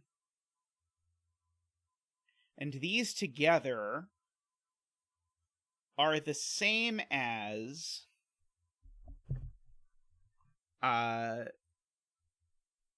this digit plus the yellow digits. So this digit plus the yellow digits is 21, right? Oh, it could be 2. You're right. So this digit plus the yellow digits is 21, right? If I did that right. My line here... No, that digit... No, that's right, yeah. These circles sum to those two, sum to this bunch, and that one sum to that. So yeah, those all sum to 21. This one is these sum to at least 15, so if I'm going to get 21 total, this can't be a 7 or an 8. This can only be a 5 or a 6. And if this can only be a 5 or a 6, this can't be a 5 anymore.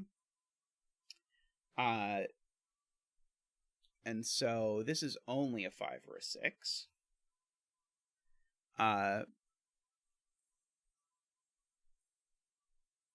Interesting.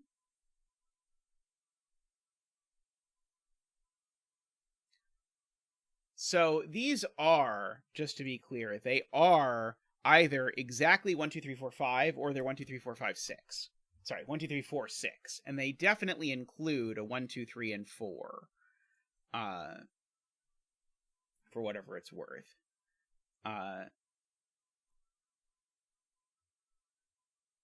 So 7, 8, and 9 in this box are over here.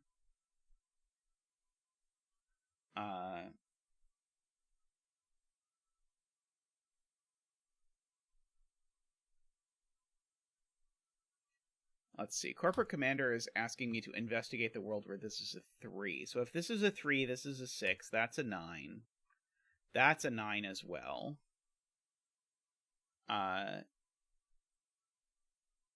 Makes this a 5.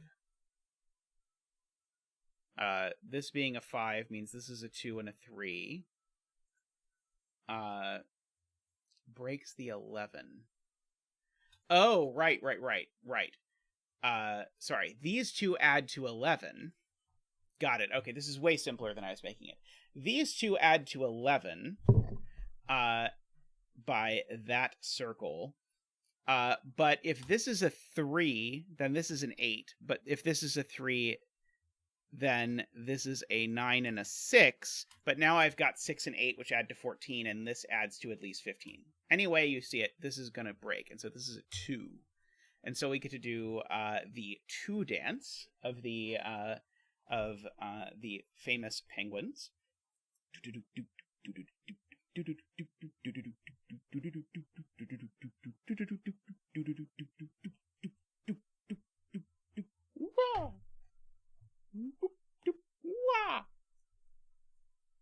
Thank you, Zach. Thank you for your lovely 2 dance. This has become a 0. Now, because these things add to 11, this is a 9. Unfortunately, the world where this is 9 is not... Oh, no, sorry, this does do something, because the 9 there gives me a 3 there. Yes, now it has to do the 0 dance. Yes, poor Zach having to do the 0 dance. Okay, so this digit here has to be bigger than 4.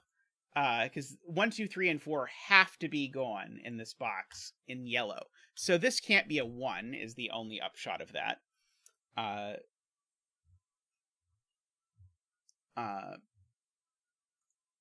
This is a 2 or a 3.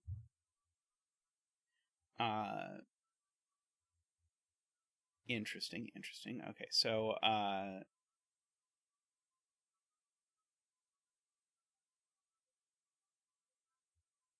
if this were a 6, that would be a 9. But that seems okay to me. As far as I can tell. These would be 1, 2, 4. I probably need to look at a different clue that I am looking for.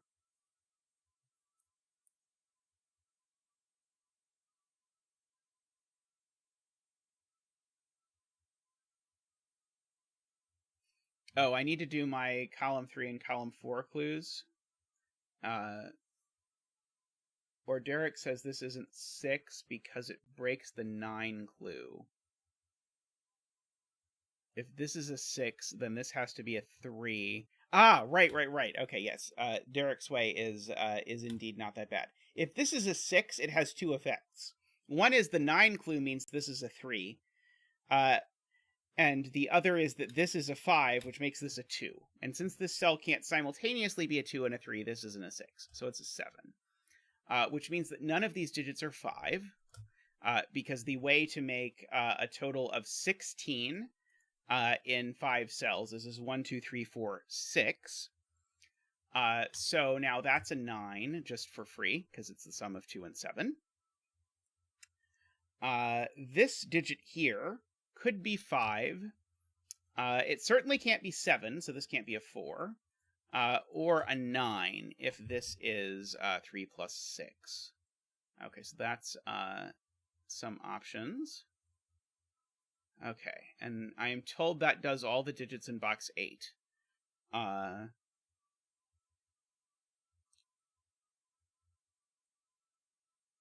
Right, because of this clue. This 9 there makes the 7, makes that a 2. In order to make the projected sum clue work, makes that a 5.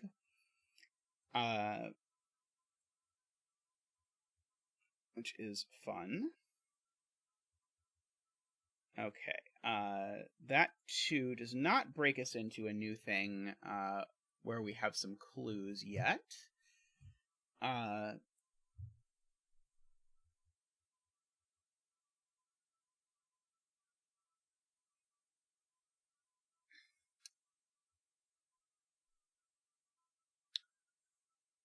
see, I'm still looking at the 18 a smidge. Oh, I can clean up row 5, column 6, I am told. Oh, it can't be a 7 or a 9. That's right. Can't be a 7 or a 9. Good.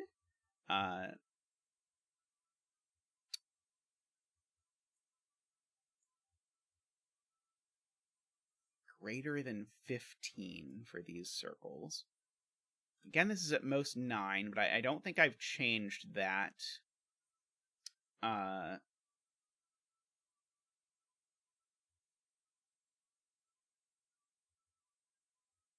Can I do the 9 plus 3? So can I do the thing I tried to do at the beginning, which is to combine these circles, and these circles. So these circles in total sum to, and so let's be careful.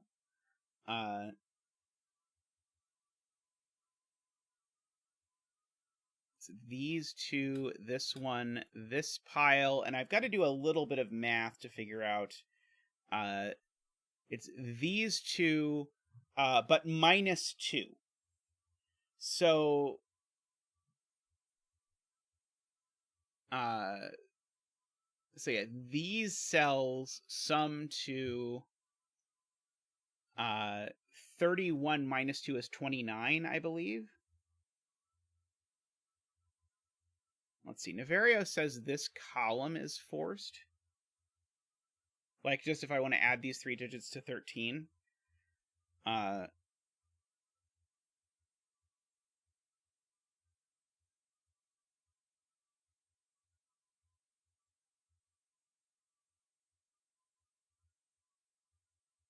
Is this like a killer calculator thing or something?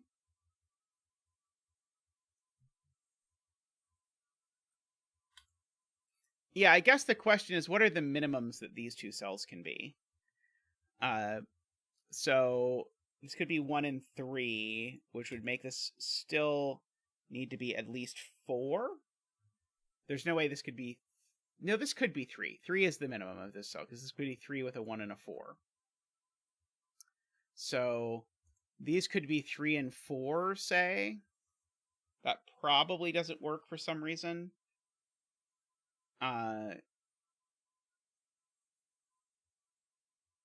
Yeah, I don't think that this works. I will agree that these sum to at least 7, and so this sums to at most 6, so I will remove an 8 pencil mark.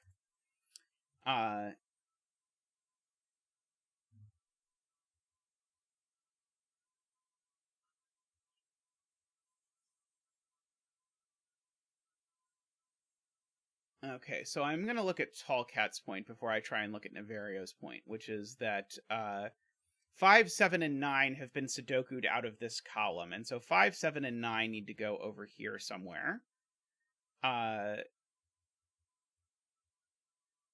And so I can only put one of 5, 7, and 9 here, because if I put 2 of them, then I'll sum to at least 12, which would be too many. So, but I can't... Actually, could I put all of 5, 7, and 9 in this column?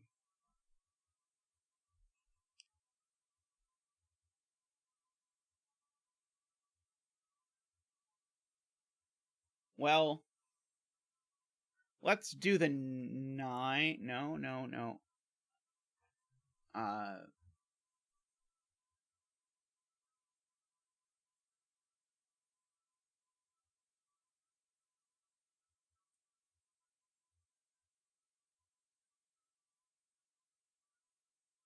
9 can't go in the circle. Because then this would need to be 9, 3, 1. Okay, so let's okay, so we're gonna pencil mark 5, 7, 9 in the corners.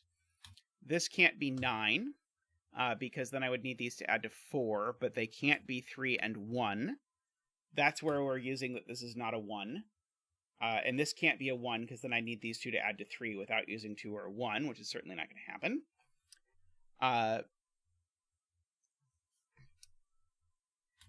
If this was a 7, I would need these two to add to 6.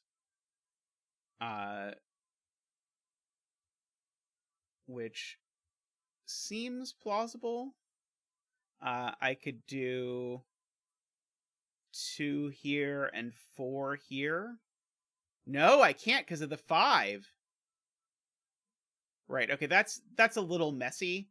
But if this is a 5, then I need these to add to 6. The only way they can do it is as 2, 4, but this can't be 2, 4 owing to that single 5. So that can't be 5. Sorry, it can't be 7. And let's see, Navario says 5 can't be in the circle. If 5 is in the circle, I need these two to add to... Oh, if 5 was here, I would need to have 7 and 9 over here. And so this would be 5, 7, 9. Ah, yes, beautiful. Right. If this is a 5, I can't put 7 or 9 over here because the total is only 7. So I put the 7 and 9 here. But now the total is 16. That's a 5. I need this to be more than 10. That doesn't work. So this can't be 5 either. Okay. So, in other words, that's really cool, by the way. So in other words, since I can't put 2 5, 7, 9s over here, both of these are from 5, 7, 9. One of these is from 5, 7, 9. But both of these being from 5, 7, 9 means that the total here is... I liked every part of that except for the 6. The showing this couldn't be 7 because if you chase it down, this has to be 2, 4, and this has to be 1, 5, but there's a 5. That was a little much for me, but every other part of that I absolutely loved. That was a very elaborate and cool setup. Okay. Yeah, so if this is 7, 9... Okay, well, this one's never 9. Let's do it that way. So what if this was 7 and 9 together? This is Navario's question.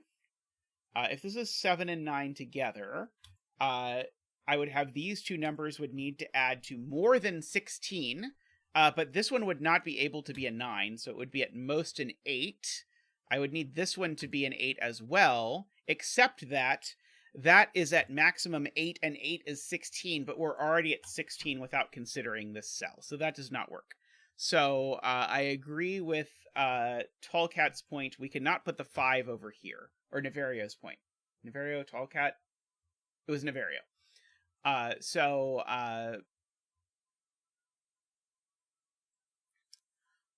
We have that. Okay. So there is a 7 or a 9 on here. And so if this is at least 7 plus 1, that needs to be at least 8. That means this circle is at least 6. Okay, so this is 6, but it's not... So it's at least 6, but it's not 7 or 9. So it is 6 or 8 always. If this is 8, I need these two to add to 5. Is that possible? It could not be 4, 1. Is 2, 3 possible? I think 2, 3 is possible.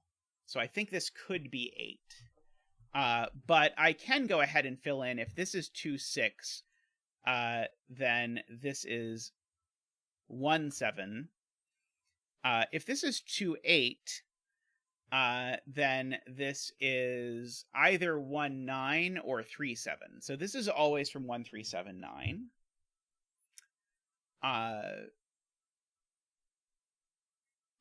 So that is cool. Okay. Now this being at least 6 means this could never be 6. Because that would make these 6, at least 6 plus 6. This certainly isn't a 1. This is, we decided before, 3, 4, 6, 7, 8, 9. This is minimum 3. So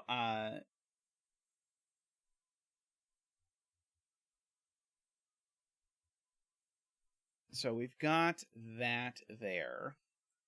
Yeah, so these need to sum to at most 10. So this can't be a 5 either. It could be a 4. So this is from 2, 3, 4, it looks like.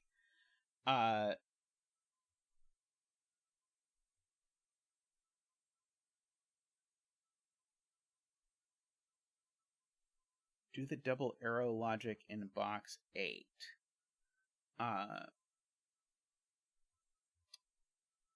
Okay, let's see. So the minimum here is 6 plus 2 is 8. So this is a maximum of 5. And so this is a maximum of 5. But we showed earlier this can't be a 4. Because if this is a 4, I need to make 6, and I can't. So this is just a 3. Which means that these are the other way to make 5. They're 1, 4. That 3 looks up here, says that's not a 3. These digits are... yes, that was a much, much nicer way to get rid of 7 from row 1, column 6. I agree. 1, 2, 3, 4, 5, 6, 7, 8, 9. This is not 6 or 9.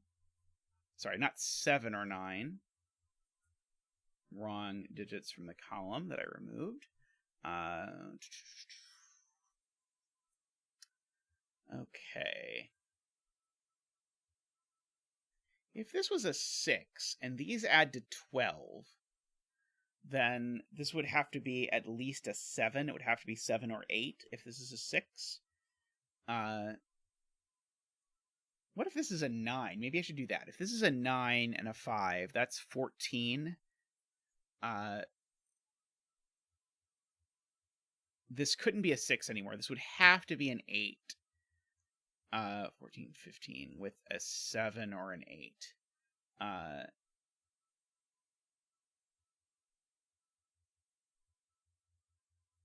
So this digit is never very big, I think is the way I'm supposed to think about this. I think Ranks has phrased this the right way. The absolute maximum this digit is an 8. So these sum to a maximum of 16. However, these sum to a minimum of 12. So this is a maximum of 4, is the point. So this is always from 1, 2, 3, 4. 8 and 8 is the maximum for these.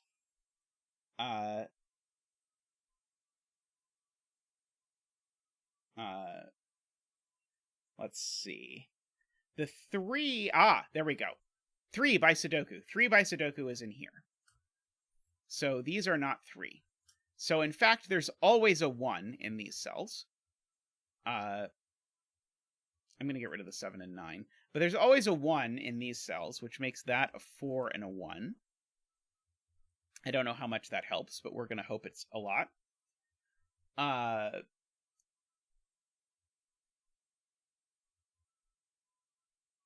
So there's a 4 over here. No, that's not true. Oh yeah, there's a 4 over here, right? Yeah, this is a 1, 5, 7, 9 quadruple. So let's fill in the rest of this. So we're not 1, 2. We could be 3, 4. We're not 5. We could be 6. We're not 7. We could be 8. We're not 9. So these are from 3, 4, 6, 8, which makes me a quadruple of 3, 4, 6, 8. And so this is a naked single. It is a naked single 1, which I probably should have been able to see in a much easier way, but we'll go with it. Okay. So this is either, just to look at this is either 2 and 8, or it is 4 and 6. I don't think I see a reason why either of those doesn't work. Let's see. J says 6 in row 1, column 6 forces 5, 9 on the longer line, which breaks. Let's see. So 6 here.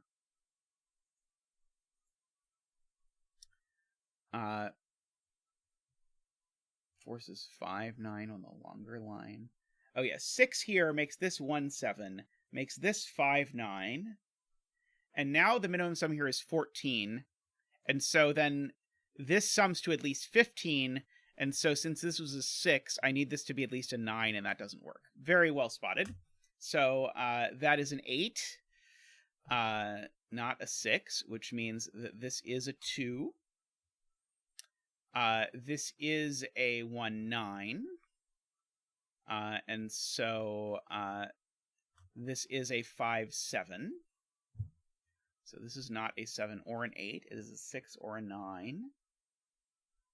These are all not 8, so that is 8. These are not 8. Yeah, I saw the, I think I tried to point out when I used that this was not a 1, which is very cute. This 1, 9 pair looks down and says those aren't 9, so this is 9. So these two cells are a 1, 2, 3, 4, 5, 6, 7, 8, 9. These are a 4, 6 pair. These are a 1, 2, 3, 4, 5, 6, 7, 8, 9. These are a 3, 5, 8. That's not 3. Okay, let's look at the options. So this is 12 plus 1 is 13. That would make this a 5. 12 plus 2 is 14. It would make this a 6. 12 plus 3 is 15. Would make this a 7. 12 plus 4 is 16. Would make this an 8. So this is a 5, 6, 7, or an 8. So if I look down the 9 clue, I've kind of forgotten all about these clues, but these clues are here. Then this is always a 1, 2, 3, or 4. This is never a 1 because it would put a 3 here. I can't put a 3 there. So because this isn't a 1, this isn't an 8. Because this isn't an 8, this isn't a 4. So now this cell is either 2 plus 2, which is 4, 2 plus 3, which is 5, or 2 plus 4, which is 6. It's either always 4, 5, or 6.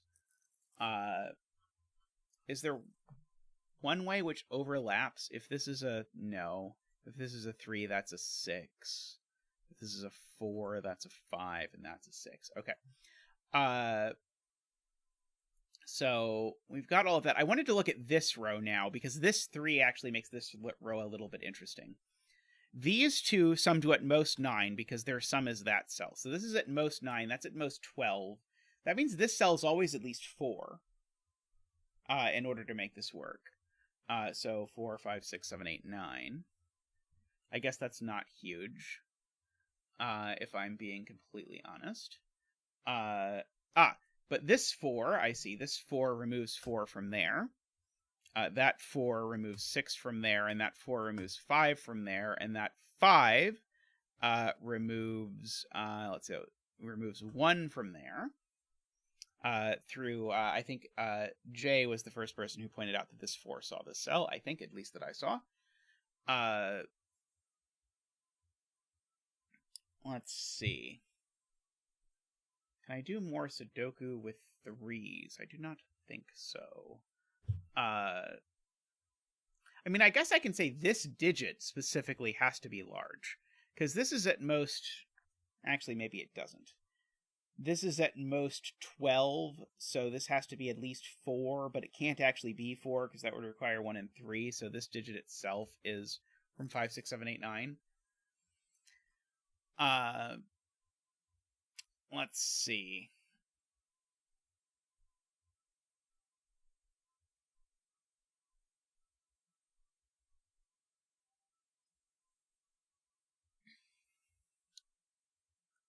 Probably fill in these digits.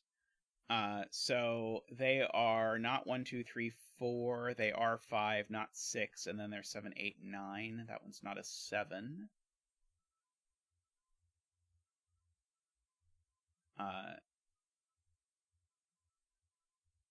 Can't be 2, 6 in row 4.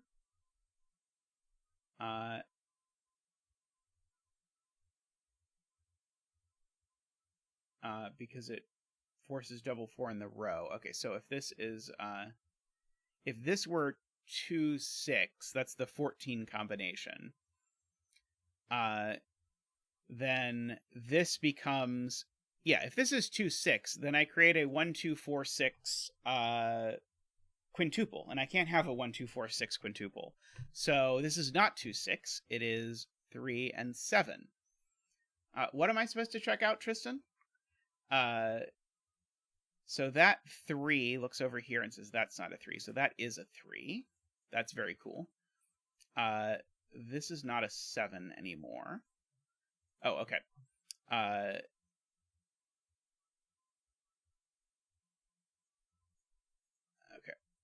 This 9 here says that's not a 9. So actually, that's a 5-8 pair if I look at it.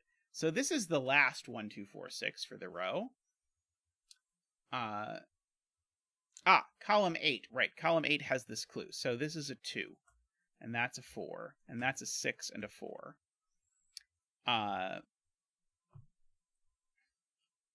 That 6 looks over here and makes that a 2, which makes that a 5, which makes that an 8 and a 5 and an 8. So that's not 5 or 8, so it's a 9. That's not 5, 8, or 9, so it's a 7. These two cells are a 1, 2, 3, 4, a 5 and a 9. So we've got that. These are all not 2. Those aren't 4, so they're a 1, 6 pair, so that's a 4. I saw Jaleb out of the corner of my eye saying that as I was filling it in. 1, 2, this is a 2. Just for the row. This row is a 1, 2, 3, 4, 5, 6, 7, 8. 1, 6, 8 to go. Okay. This is also an awesome puzzle, Sayori, in case you had any doubts. The 4 looks down here, says that's not a 4.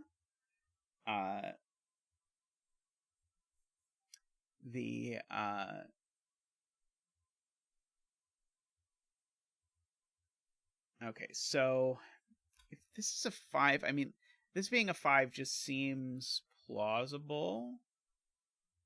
Let's see. 1, 2. This is at least 3, 4, so that's at least 7, but that does not look appealing at all. To me, if I'm being completely honest.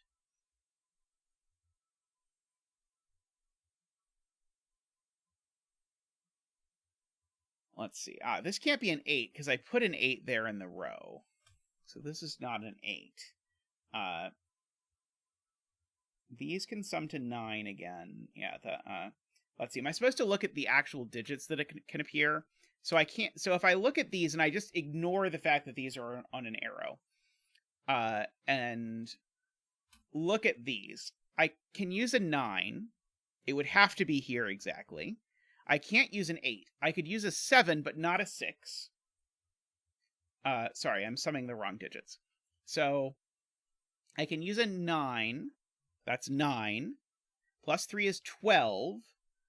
Can't use an 8. I can use a 7. Plus 3 is 19. Okay, I'm not quite getting as low as some of the people in chat. It is true, as Corporal Commander says, I believe, that that I can't put a 9 in this row. Sorry, I can't put a 9 anywhere over here, so I have to put a 9 over here in one of those cells. Well, I mean, this could never be... Oh, I see. This cell sees 8, 9. So the max sum of these two is 7. Okay, sorry, I was completely misunderstanding where my restriction was coming from. The max sum of these two is 7. So that's 7 plus 3 is the absolute maximum is 10. This needs to be at least 6 to carry my my full weight. So this is at least a 6. So it's 6, 7, or 9. Very cool. That 8, 9 looking at that cell was slick, and I did not see it. So where does 9 go in box 7, asks Corporate Commander, which is that it goes there. Let's see. If this is summing to... Should I look at the options? If this is summing to 5, this would have to be 1, 4. Seems possible. If this were 6, I think actually this would still have options. If this were 5 or 6, this would need to have a 1 in it, though. If this was a 7, though, I think we get away with 2, 5, unfortunately.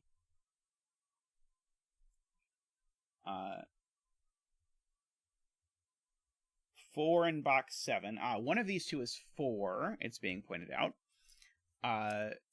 So just by Sudoku, that 4 to combine with this 4. Push a 4 down here, which is very nice. A very good spot. And so this is either 1 and 4 adding to 5, 2 and 4 adding to 6, or 3 and 4 adding to 7. Well, it's not 3 and 4 adding to 7, so this is never a 7. This cell's never a 2, by the way. So these are 1, 2, or 4. That, I think, gives me another degree that I've eaten up, because now this is at most... Now these sum to at most 9. So I need this to be at least 7. So it's not a 6, it's a 7 or a 9. Let's see. Okay, so that's cool. Let's see. Okay.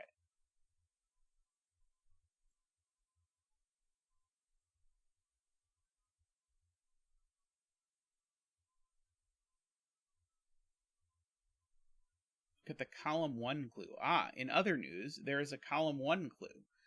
So the circles in column 1 sum to 10. So these two need to sum to 8. And so therefore, if this is a 1, this is a 7. If this is a 4, this is a 4. Well, that's not going to work. So it is 7 and 1. Is the only way that's going to work. So that is not a 1. It's a 2 or a 4. Wait. But it's not a 2, it's a 4, making that a 5. Wait, what did I do? Did I misadd?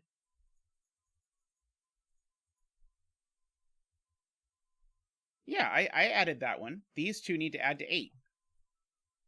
And so if this is a 1, that's a 7. If this is a 4, that's a 4. So that doesn't work. And so... this is a 4 and a 5. Now, these sum to 5 and 8. So in order to get to this, I need this to be at least 8. So the only thing that works is if it's a 9.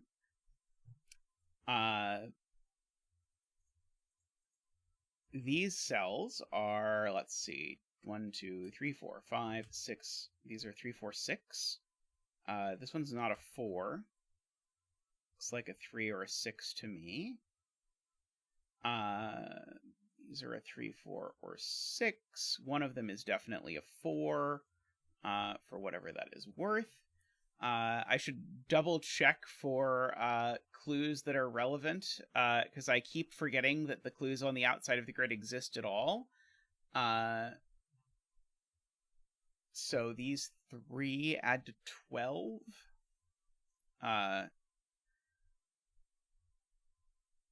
It's not so easy to see. Hey, Steven, welcome. See, this is a 5-9 pair. It's a 1-6-8 pair. Let's see, the 2 up here. Could the 2 go in one of these circles? Probably.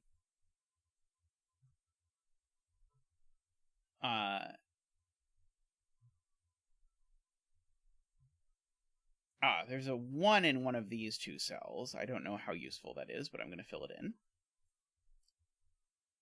Let's see, if the 1 was here, this would have to be a 5, I suppose.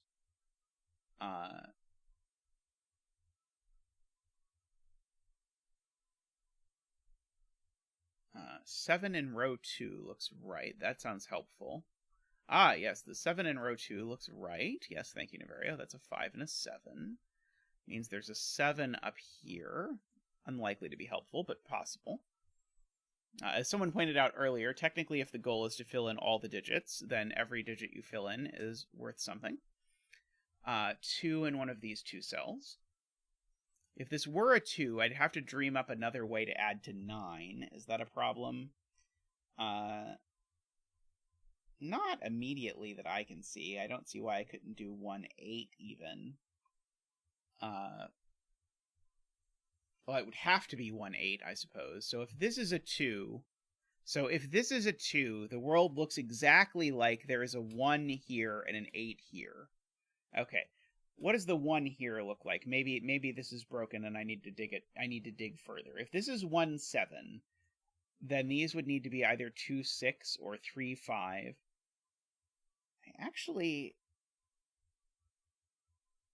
I don't think there's a problem with that I can see. It's very Pacific, but that's not always a bad thing. The 3 in this box is always in one of these 2 cells. So the 3 over here is on the line. Okay, the 3 being on the line seems very relevant. And as soon as I put the 3 on the line, chat also points out, actually the 4 is also on the line for the same reason, namely Sudoku. This is a 3-4 pair. That's, okay, now that's going to do it. Because now if I make this an 8, I still don't sum to enough to make this a 9. So this has to be a 5. That's a 9. And I can write in this digit. Because this needs to sum to 14 and 7, so this needs to itself be a 7, which places the 7 and the 2 up here by our pencil marks from earlier. Places the 1 down here by our pencil marks from earlier. Awesome stuff. Okay, so then down here, let's see, we've got 1, 2, 3, 4. We need a 5, a 6, and an 8 to go. That one's not a 5. These aren't 8, so that one is 8. That one's not 5, so it's a 6 and a 5. That 6 looks up and says that's not a 6. It is a 1 or an 8. The 5 is placed here by Sudoku. Oh, I already did this. If this was a 2, I need these 2 things to add to 9. And so they could be 1-8, but they... Why did I say they couldn't be 3-6 before? For some reason it was obvious to me they couldn't be 3-6, but I don't think it actually is true that they can't be 3-6. Yeah, I don't see why they can't be 3-6. I see why they can't be 4-5. Yeah, I do not... I think I was just wrong before when I said that this had to be 1 and 8 in this instance. So certainly these are 1-8 or 3-6. And so this one's certainly not 1, so that one's not 8. This one's not 6, so this one's not 3. So that gives me a 1-6 pair in this column, weirdly enough. Let's see. There is a 5 right here by Sudoku. Probably worth it to do a little Sudoku. These digits are a... Let's see, we've got a 1, a 2. We need a 3. We've got a 4 and a 5. We need a 6. Got a 7. We need an 8.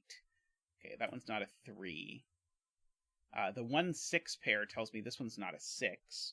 So that gives me a perfect chocolate teapotty triple there. So we've got all of that. 9 in box 3 looks left, I am told. Let's see. The 9... Okay, yeah, the 9 in box 3 is... Yeah, it's not there. So the 9 in box 3 is actually placed there. Makes that a 1 and a 9. In turn... So if this was a 2-3, this would need to be a 1-4. If this were a 2-8, this would need to be what? It could not be 1-9. It could not be 2-8. It could not be 3-7. It would have to be 4-6. So there's always a 4 on this line, is what you're telling me. Because if this is 2-3, this has to be 1-4. And if this is 2-8, the only option is 4-6. So this line always has a 4 on it. And because it always has a 4 on it, that resolves that that's a 3 and a 4. That 8 resolves that that's a 6. That's not a 6.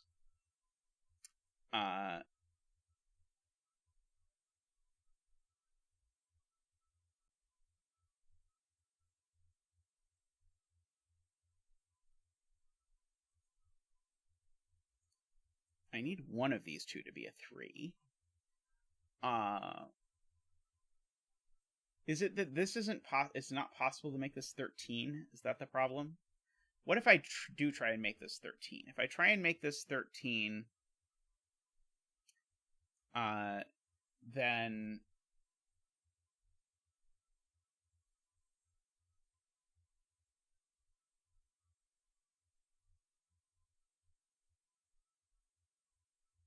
No. Okay, so if I try and make this 13, what am I going to do? I can't do 4-9. I can't do 5-8. I can't do 6-7. Okay, so actually, yeah, this actually can't be. This actually is forced. The way I somehow thought it was before, but then convinced myself I was wrong, but actually secretly I was right the whole time, and you never should have doubted me, question mark, as I put the wrong digits on the thing. So these need to be 2 and 6, and we know the order. That 6 fixes the 4 and the 6. The 4 and the 6 fix the 3. The 3 and the 6 fix the 4 and the 6. The 6 and the 4 fix the 3. The 3 and the 6 fix the 4. This is, I think, an 8, if I'm paying attention. So that's a 3, a 6, and an 8. That 6 fixes the 7 and the 6. This is a 3. That's a 1. And that is a 7. And the bet cell we do our careful calculation is a 2. Congratulations to everyone who bet 2. Very cool puzzle. Yeah, that was a super fun puzzle. I enjoyed that immensely. I really liked the break-in of doing this sort of common arrow trick of saying, okay, this cell I can split out as these two to get that the minimum is 15, and then everything unwinding slowly from there. That was very cool. Big enthusiastic thumbs up for me. Anyway, I should take a quick break, and then I should come back and do a puzzle, and I will probably not do another Sayori puzzle, although I admit I am tempted. But yes, this is a very cool puzzle. I'm going to take a quick break, and I will be right back. Sorry that I am only in 144p. I will try and get some more pixels while I'm on break for you. I'll be right back.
Alrighty, welcome back. Let's see, I need to adjust, let's see, thing. There we go. Okay, I think you can see everything now.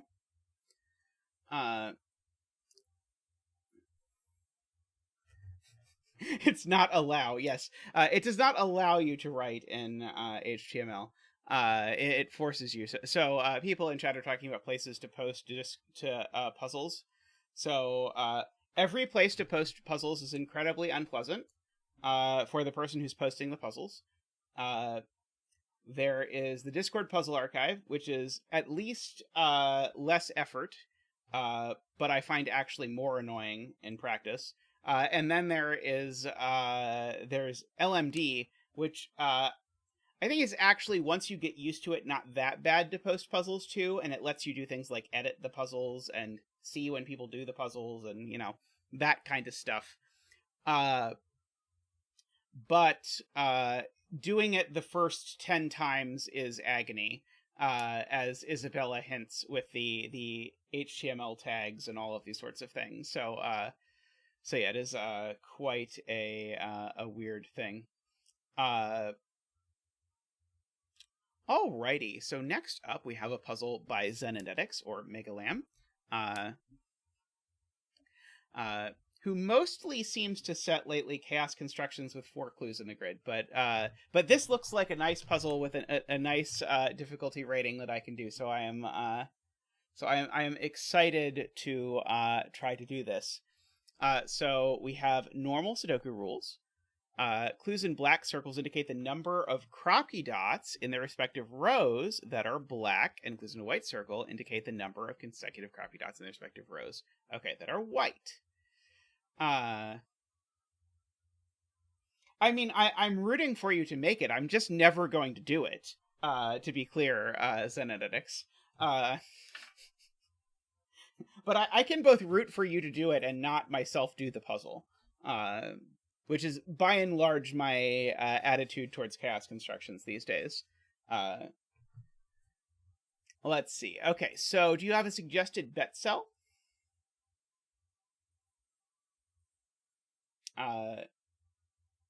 I'm glad. Xenonetix is acceptable as a pronunciation. I am taking it from the rules, because the rules don't say otherwise, that there could be consecutives in this column, for example. Okay, we'll pick that cell. This will be the bet cell. Okay, so there are, I'm going to note, 8 pairs of consecutive digits. So effectively there are 8 white dots all the way along here. So that's immediately going to tell us that these are 1 or 9, these are 2 or 8, these are 3 or 7, these are 4 or 6, and this is Zach. So Zach gets to come back to do his famous 5 dance after his earlier performances. We've gotten a greater variety of digit dances from Zach today, by the way. I appreciate the variety. Last time, I think Zach had to do the 9 dance like 18 times. But Zach gets to do his famous 5 dance.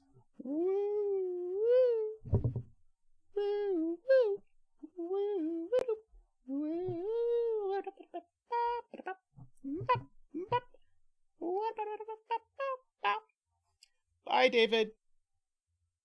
Zach waves. Thank you, Zach. Much appreciated. Okay, so I need 4 pairs of black dots in this column. Now, how many pairs of black dots are there? There's 1 and 2, 1 and 2, 2 and 4, 4 and 8, and 3 and 6. That means every possible black dot needs to appear in this column. And so what that means is this can't be a black dot digit. This has to be a 5, 7, or 9. Oh, and it's not a 5. This can only be a 7 or a 9 because of that. Okay. Middle of box 7. Sorry, We are moving the bet cell. Feel free to change your bet if you feel differently about the middle of box 7 than you felt about the middle of that box. Okay, so in order to get my 4 black dots in row 1, I still need to do 1, 2, 4, 8. And so that's going to require a 1, 2, 4, 8 in a row and a 3, 6 on the other side. I don't immediately see how we're going to figure that out, but we'll do it somehow. In this column, I need to have a... well, here's a dumb observation. This can't be the other 7, 9. So this is a 1, 2, 4, 8, or 3, 6. I'm probably not going to get anywhere by doing that, am I? No black dots is interesting. 5 white dots in a row. I'm trying to figure out how I'm going to identify which way to flippy-flop this. But I don't know my flippy-floppy yet. This is a very cute rule set, by the way.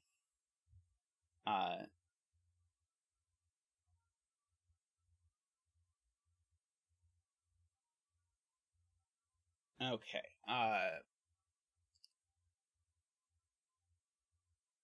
So row 1. One of these is a 1, 2, 4, 8. The other side needs a 3, 6. The 6 can't go in this box. I'm dissecting Andrew's point. The 6 can't go in this box. So the 6 of the 3, 6 is in one of these cells. Now, why should the fact that the 6 of the 3, 6 is in one of these cells tell me that the 3 needs to go over here? Why couldn't I have both the 3 and the 6 over in this side? I do not see it yet. I do know that there has to be a 5 over one of these. Over either there or there, of course. And the 5 is going to go not on the side with the 1, 2, 4, 8.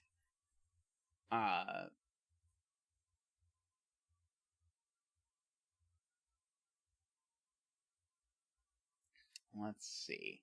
One of these is 1, and one of them is 5.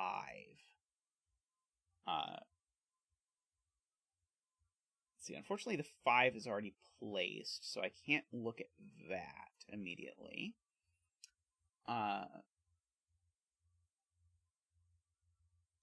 So the string of 6 always includes these. So I'm going to green these cells just to remind myself that this is a string of 3 consecutive digits. For sure. It's a string of... Okay, so this is a string of 3 consecutive digits, and this cannot be a 7 or 9. If this was a 7 or 9, it would isolate this none 7, 9 digit, and I need all my black dots. So I think actually noting that this is 1, 2, 3, 4, 6, or 8 is actually going to be useful. Oh, no, sorry, you're right, that's not how this works. Sorry, Ranksk is right. There's no reason it couldn't be something like those two, those two, those two, and those... yeah, in my mind it was like, this is a block of 6, because this was a block of 8, and then my brain got sort of attached to the idea of blocks, but that is not how the world works.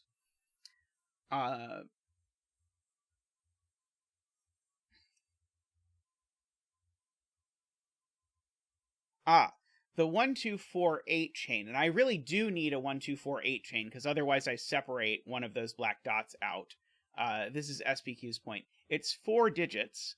It always includes this digit. So this is always a 1, 2, 4, or 8.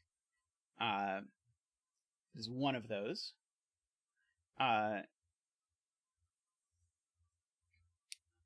Yeah, it is still true that I can't put a 7, 9 here. It's just less exciting to write that this can only be 1, 2, 3, 4, 6, 8 when I do that. So I need a 6 actually connected with a 3 in this row as well. So there's a 3, 6 in this row, and the 6 is not here. And there's a 3, 6 in this row, and the 6 is not here.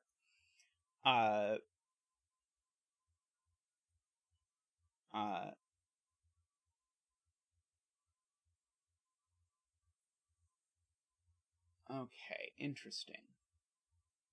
Can this be the 7, 9? I guess is the question. I don't think so.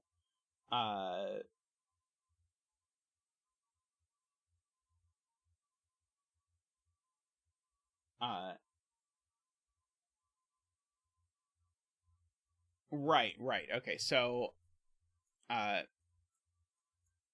there are 2 3 6 pairs in this collection of cells. And Ranks is telling me a smart way to see this, which is that one of these is a 3, so that actually tells me that one of these digits is a 3. I don't know if it's up there or down there. I don't think I can know, but we've got that. And yeah, and so 2 4 8.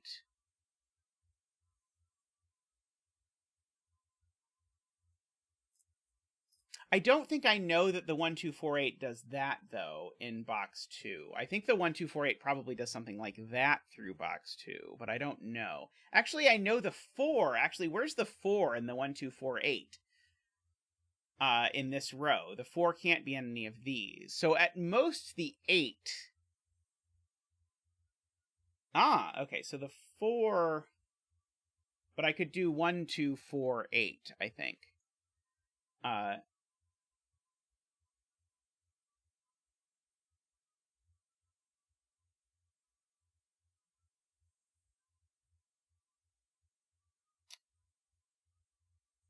Okay, let's see. If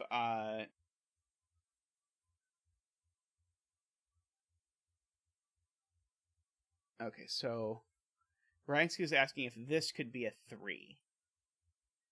And so if this is a 3, then I need to so I'm noticing I think Rank's point revolves around the fact that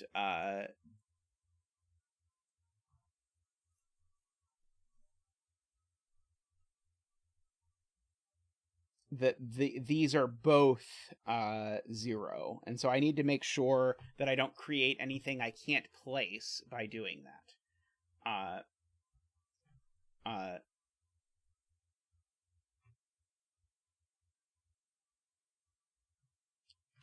Okay, so I think Rank's point is actually simpler now that I sort of start to understand this. So I need to put a 3 6 in this row and a 3 6 in this row. Where are the 3 6 in these rows if this digit is a 3?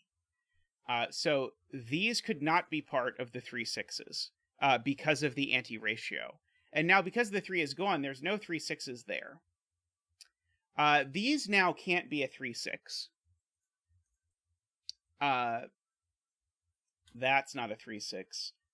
This is not a 3 6 because of the 4 6 in the box. And so I can put a 3 6 here, but that still puts a 6 in this box. I can't put a 3 6 over there.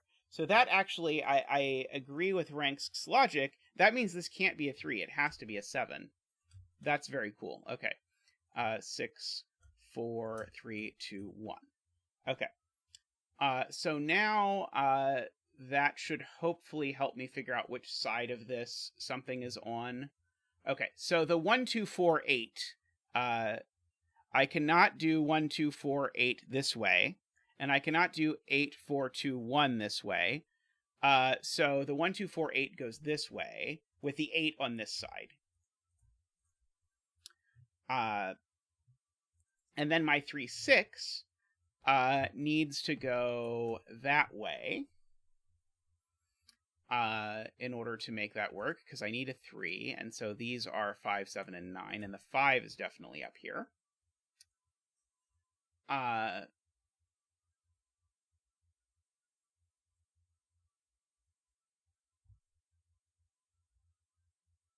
sadly, this 0 is doing nothing at the moment. The black dot is doing nothing at the moment. Let's see, what are these digits? 1, 2, 3, 4, 5, 6, 7, 8, 9. Okay. So I can't put a 5 here, because if I put a 5 here, I separate the 3 and the 6. And I can't separate the 3 and the 6 in this row, so that's not a 5. It is a 3 or a 6.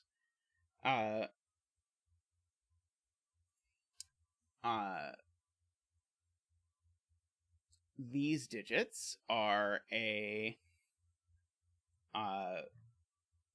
1, a 2, 3, 4, 5, 6, 7, and a 9. Okay, so there's a 1 and a 2 down here. I cannot put my other 7, 9 here. If this was a 7, 9, I would separate the 1 and the 2. That's not going to work. So this can't be a 7, 9. It's a 1 or a 2. If this was the 1 or a 2, that would be bad. I would need to put a 4. So actually, this is the 1 or the 2, and it needs to go that way. And so actually, this goes 1, 2, 4, 8. It just has to be written in that way. And so this is a 5, 7, 9. It's not a 5, so it's a 7 or 9. And then this is not a 1 or 2, so it's a 7 or 9. So we've got all of that. And now from this column, as soon as I have the 1, I know how to write in the 1, 2, 4, 8, like that. This has to be a 3 or a 6 now. That's part of the 3, 6 oeuvre that we are interested in. Let's see. So these digits are, let's see, these digits are not, oh, I guess they're not so fascinating. Okay, there's 4 over down here.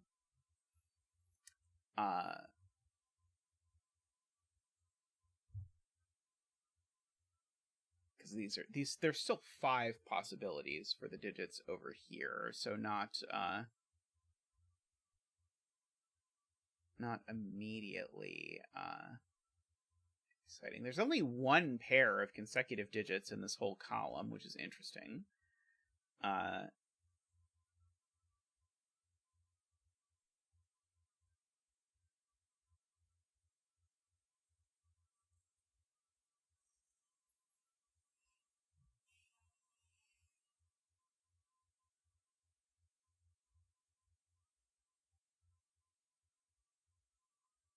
Okay, let's see. 1 can't go here, Ranks is pointing out.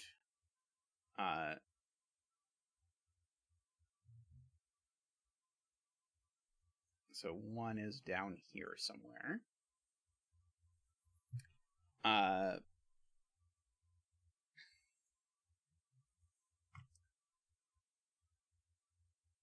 We've got 2. We can't have it. This is not a consecutive. So I think Ranks is saying put an X there.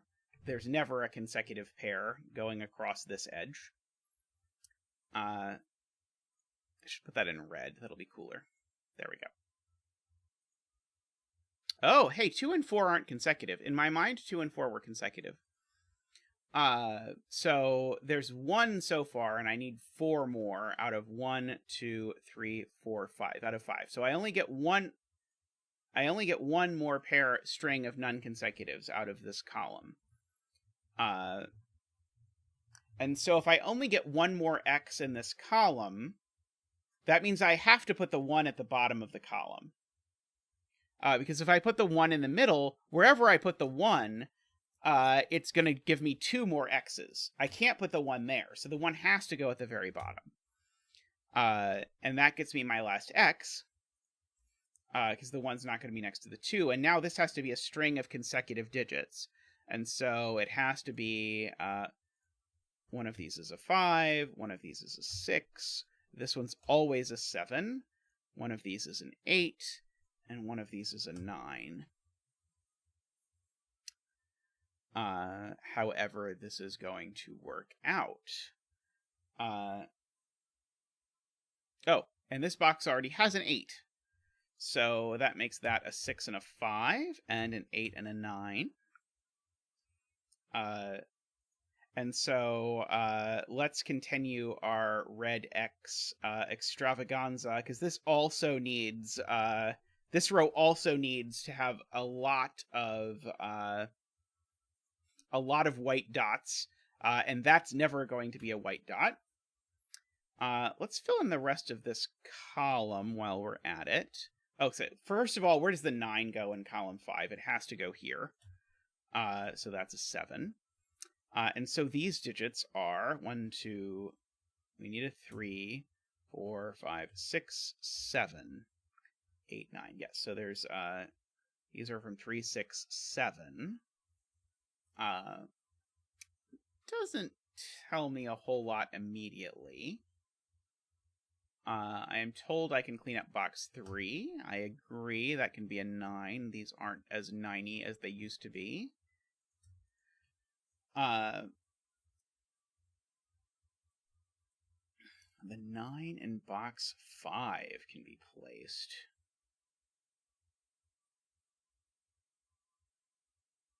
I can just write in these, is what you're really saying. 1, 2, 3, 4, 5, 6, 7, 8, 9. And this can't be a 1 or a 3 because it can't be next to the 2. So that's a 9. These aren't 9. They are 1 or 3. So this is never the valid ratio. Okay. This row's ratio is interesting, because now I can never get a 3, 6 in this row.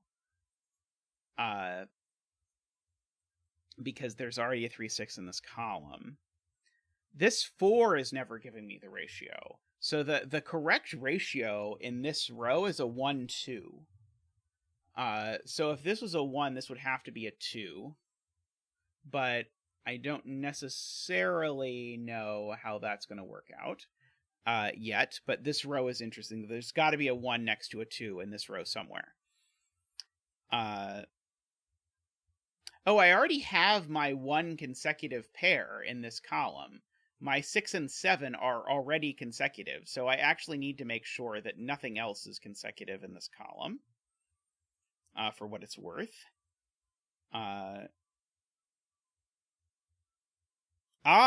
Where does 5 go in this column, is the question then.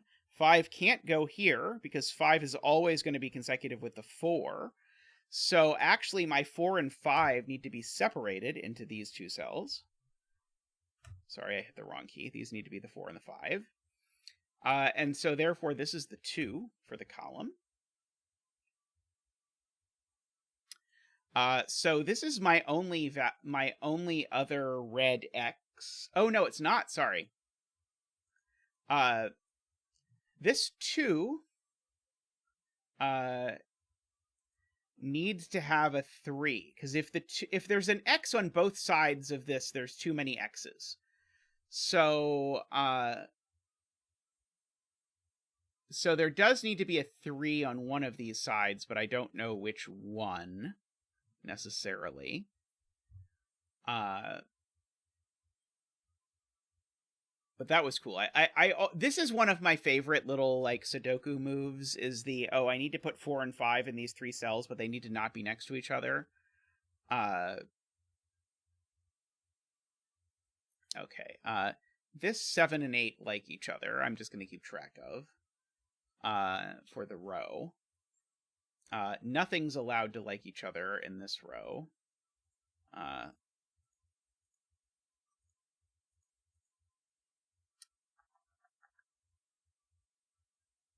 Let's see. I need 2 relationships in this column. And I need 2 relationships in this. Okay. This column is interesting. I need 2. Oh, I've already got 1, though. These 2 like each other. I don't know how that suddenly changed to orange. I don't like it. We're going to make it red. Okay, these 2 like each other.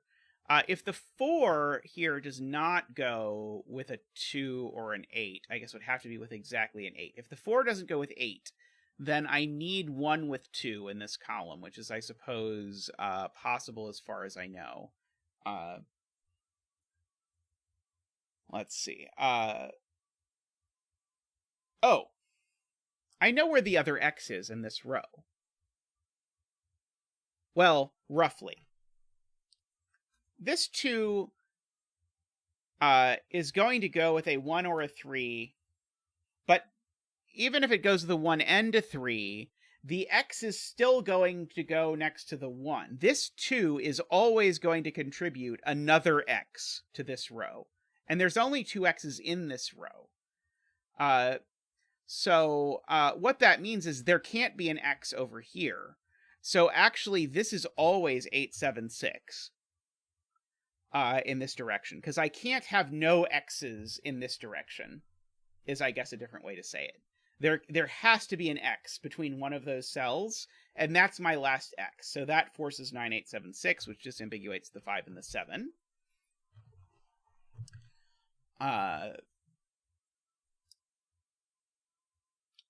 Which you'd have thought would maybe do something, but I don't think it does. The 6 places, the 6 places a 3 here.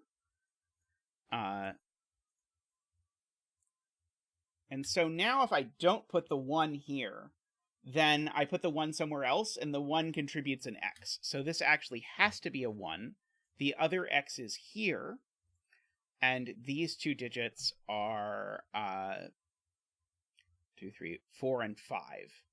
So the bet cell is a 4 or a 5.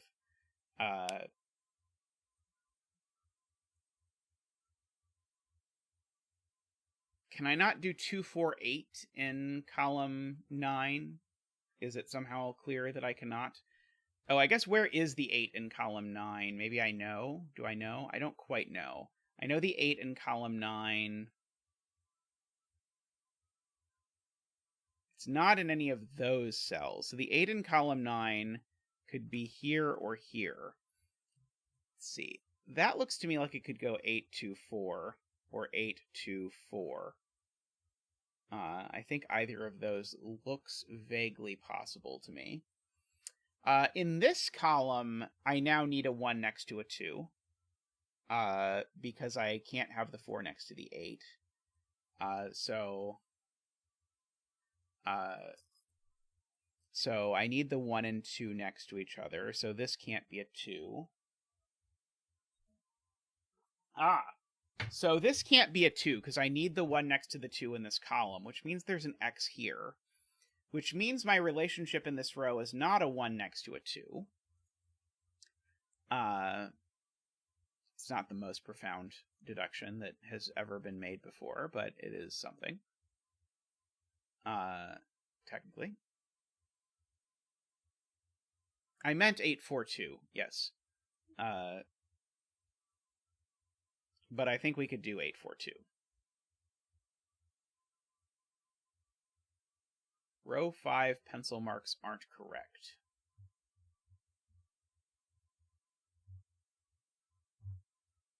What is wrong with the row 5 pencil marks? 2 is restricted in column 3.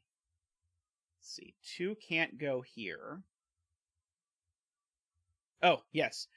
Something is very wrong with these pencil marks. Let's try that again. I have no idea what happened here. Let's try again. What are these digits? 1, 2, 3, 4, 5, 6, 7. They're 6 and 7. 6 and 7. I don't know how I screwed that up. Okay. 2 in this column can only go in one of these cells. So 2 in this column goes in one of these cells. Thank you.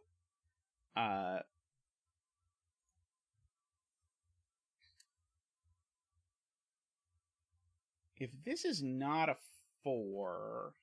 Oh, this could be a 4. Never mind.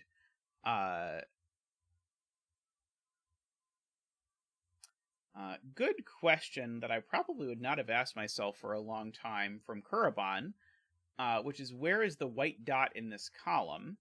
So it could be between 3 and 4, but that's the only thing it could be, and because this can't be, this is never able to be a dot relationship. And so, nor are these, because the 6 prohibits the 7. So actually, in this column, that's a great spot, Kuraban. That is very, very well spotted. The only pair of digits that can be next to each other is a 3 and a 4. And so if I look at this digit, it's not 1, 2, 3, 4, 5, or 6, or 7, or 8. This digit is a naked single 9, thanks to Kurobon's point. One of these two is therefore a 9. Let's see, there is a 1 up in one of these two cells. Oops. Or a 0. Could be a 0. Don't let anyone tell you not to put zeros in the grid. Let's see, I am looking at 8 in this box. 8 in this box goes in one of these two cells.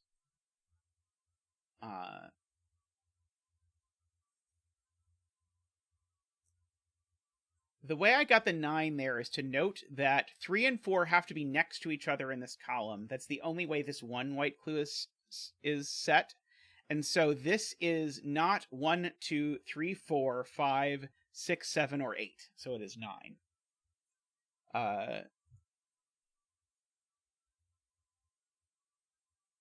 So it was a very weird sort of naked single. One of these is a 9.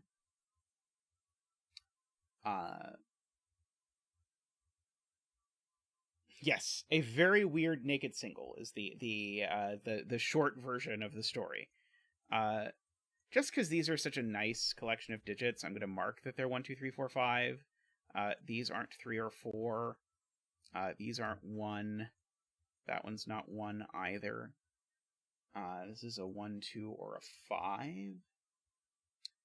Okay. So this 4, actually, this is an important thing that happened without me noticing it. This 4 can't have a friend in the column. So, because this can't be a 2 or an 8. So, the friends in the column are a 1 and a 2, so this is never a 2. Because if this was a 2, I could not get to my second black dot. So that's a 5. These aren't 5, that's not 5. That actually makes that a 4 and a 5, means that's not 4 either. One of these two is 4. Now, we said the 1 and the 2 are next to each other in this column. That means that's a 1 or a 2. In particular, it's not a 9, so by our pencil marks, that is a 9. And this is another naked single. 1, 2, 3, 4, 5, 6. It's a 7. Naked single 7. Okay.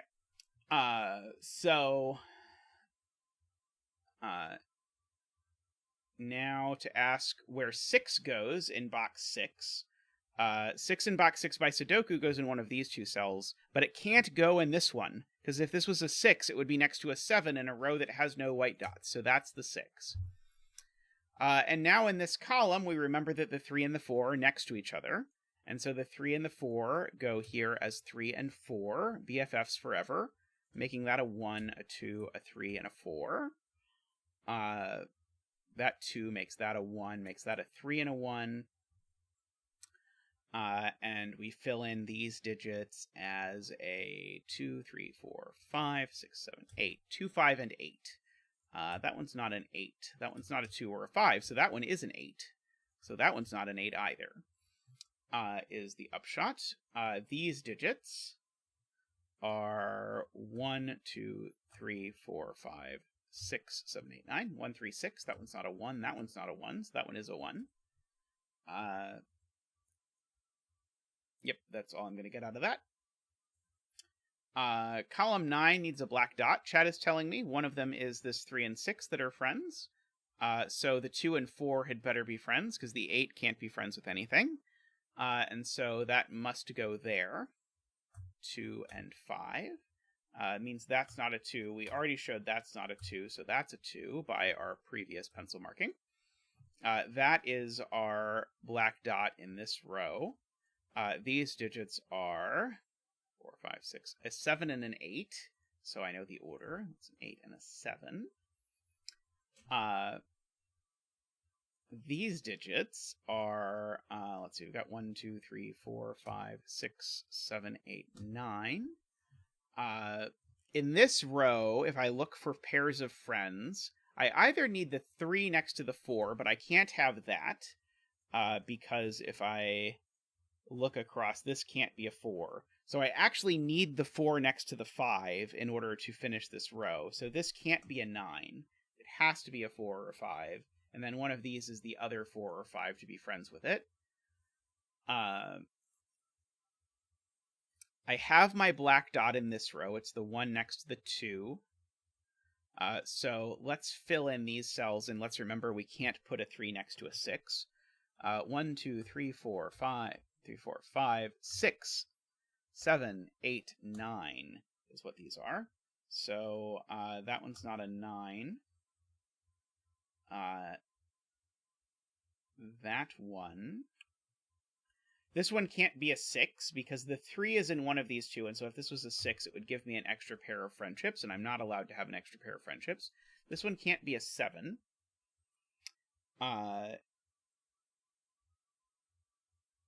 Is a 3, 6, or a 9. I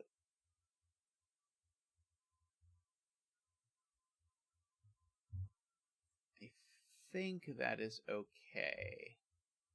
Okay. This is a 3, 5, 6, 9 quadruple. So that means that this column has a naked single 3, 4, 5, 6, 7, a naked single 8, which goes here, which incidentally gives us our pair of friends for the row. Although I guess we knew that this was going to be an 8 if I just looked at it, but I didn't. 1, 2, 3, 4, 5, 6, 7, 8, 9. These are from 2, 6, 7. That one's not a 2, though, so that one is the 2 for the row. This one is not a 2. I bet that's the one I saw someone in chat telling me I could get rid of a 2 pencil mark. I bet that is the 2 pencil mark that I could get rid of. Yeah, so...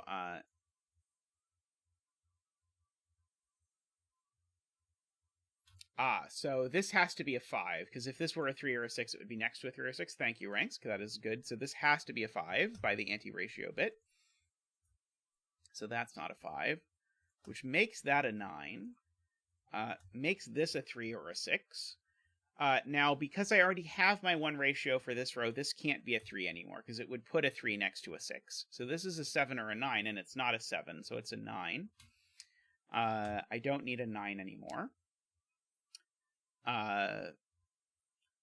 So let's see. Am I close, or am I at all at any risk of making a consecutive pair? I guess I am at some risk of making a consecutive pair.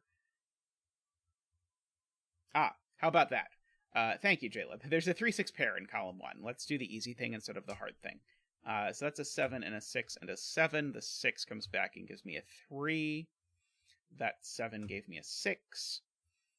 That's a 3 and a 6. We have to pretend not to see this consecutive bit so that we can finish the puzzle before we resolve the bet cell. That is an important part of the process. So this isn't a 9. Oh, we're just down to a deadly pattern. So the deadly pattern is going to get resolved.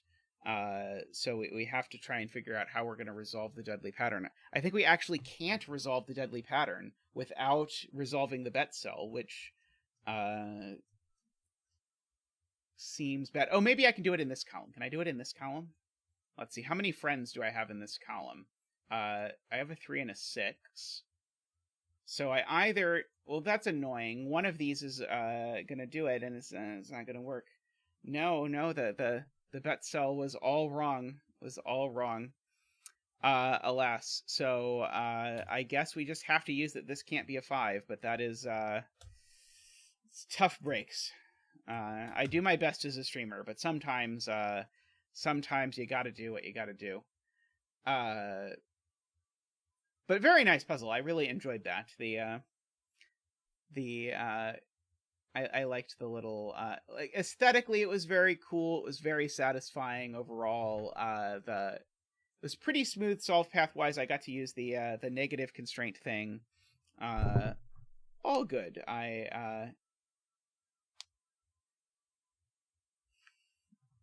Ah, yes, Ranksk is the pro streamer who's been doing this for longer, and Ranksk figured out the clever way to just delete all of the digits in there and then solve it. Congratulations, Isabella. Zach cheers for you.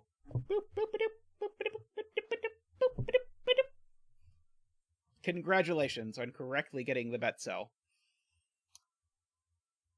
Alrighty. So that is going to be our stream for today. On Wednesday, we will be doing our tutorial on Killer to start, but don't worry, it's going to be an 8-hour stream. So on Wednesday, there will be lots of non-tutorial puzzles. I'll probably on Wednesday end up doing a lot of hard killer puzzles, because I have a lot of hard killer puzzles in the bucket. And so I probably will try and clear some of them out because people like it if the tutorial matches the puzzles I do. But if you have easy killer puzzles to send me, you should send me easy. So by easy, I mean 2-star killer puzzles before Wednesday. So if you send me 2-star killer puzzles, I will almost assuredly do it on Wednesday if it is verified to be 2-star. If it is a very low 3-star, Turganis, I trust you to say it is a low 3-star. I will happily do it. I'm going to do plenty of 4 and 5-star killer puzzles. I just don't have any shortage of 4 and 5-star killer puzzles. And no, Vault and Japanese sums, I regret to tell you, are not pure killer puzzles. But mid-difficulty, if you have one, particularly, Turganis, if you have a mid-difficulty killer puzzle that you think really illustrates killer logic that would help someone who's starting out with killer puzzles, that would be great. I would appreciate it. What is White Room? I mean, I've got plenty of time to do puzzles. It's not as though Wednesday is my only opportunity to do puzzles, but is that a Vault killer? I mean, I do like Vault. It just is not going to illustrate the thing that I was trying to illustrate on Wednesday. That one. Oh, yes, that puzzle is insane. Yes, the proven minimal killer. Yes, that is an amazing puzzle. You're completely right.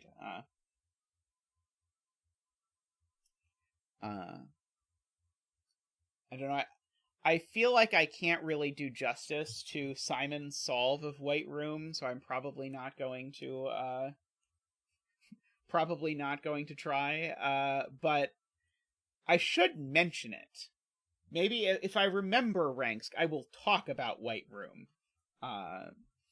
when I talk about it. But yeah, if you make me an easy pure killer and get it tested and get people to agree that it is a 2-star pure killer puzzle, then I will do it on Wednesday. Because I think I can do a lot of 2-star pure killer puzzles. Thank you for coming, Isabella, and everyone else. It's been great fun having everyone here. Thank you to everyone who supports the channel in whatever of the various ways. Please remember to like the stream if you have not yet liked the stream. But also an extra special thanks to those of you who donate at the extra highest level. So those are David Ratner, Michael O'Connor, Nordy, Franco, and Woofer. Thank you very much. Glad I got to do that awesome Woofer puzzle today, by the way. Today's puzzles were just awesome across the board. I really enjoyed all of them. Yeah, and yes, thank you for the congratulations on the CTC feature. It was definitely a surprise. I was not expecting it at all. I was in the middle of playing Until Dusk Falls, or whatever the game is called, and was about to kill someone or something, and then suddenly there were a bunch of pings, and Tristan was like, "Oh shit," and I was like, "Oh no, what's wrong?" And then it turned out to be that. So I was it was good news. It was very exciting. I'm still crossing my fingers that Double Dip will show up on CTC at some point. I think that would make a fun CTC video, but we will see. I'd love to see them do vignettes, but it's too long for me to submit, I think. But I know they did Sam Kappelman Line's collection of 6x6s, which is no longer or shorter than vignettes, so who knows? Oh, you want a tall cat, totally normal cat collab? That would be cool. I would do that puzzle. Totally normal cat scares me. To be clear, as a setter, not as a human being. But as a setter, totally normal cat is always one that scares me a bit. But I feel like tall cat scares me less than he used to as a setter because I feel like I know his tricks a little bit better. Not that he doesn't still set hard puzzles, but I feel like things that used to take me an extra hour because I would never willingly try certain things. Now it's like, oh, this is a tall cat puzzle, so I better try this thing, and then it works. Is a frequent thing. The I really want to say my favorite step from today's Simon Solve that Tall Cat came up with, because it was really it just sort of blew my mind and was like, wow, that's totally awesome, but I don't want to spoil today's Cracking the Cryptic video. Especially, I don't want to spoil it if you decided to hang out with me and haven't watched it yet. Am I setting anything at the moment? So my current thing I'm thinking about setting is I'm thinking about setting a thermo doubler puzzle. And I have a sort of break-in idea, but if I'm going to do the break-in idea, I have to be sure I really make the rest of the puzzle hold up to it, and I do not know. But I think I could do I think there is a very cool pure thermo doubler, so just vanilla thermo doubler puzzle. But I'm not sure I'm up to setting it. I may try and trick Tall Cat or someone else into doing most of the work. We'll see. As Tall Cat did on today's feature. But we'll see. And then I have a bunch of other random ideas at the back of my mind. Like, I might set a double arrow doubler puzzle because the title writes itself. No other reason. I think it's probably a terrible combination of constraints, but I mean, I could call the puzzle double double, so there's that. I kind of want to set another J. Dyer style deconstruction. I really liked I really liked setting double dip, and I kind of want to set something else like that. I think I might do it with 10 lines next, because I really liked 10 lines, and I would like to set another puzzle with 10 lines. And so that seems like it might be a good combination. I think it's going to be hard to beat the combination of the deconstruction with double arrows. Like, I think that combination worked really well. Although, this is just pure train of thought of like what things I'm thinking of setting. My other idea is to do something that's like double dip, where you're doing a deconstruction, except have it be that if both circles are in a region, then it's a double arrow. Sorry, then it's a between line, and otherwise it's an arrow, so that it is a weird arrow between line ambiguity deconstruction puzzle. I think that might be fun. That is also on my list. I promise I will never set a puzzle with slow thermos. Slow thermos are like you took the most interesting thing about thermos and then took it away.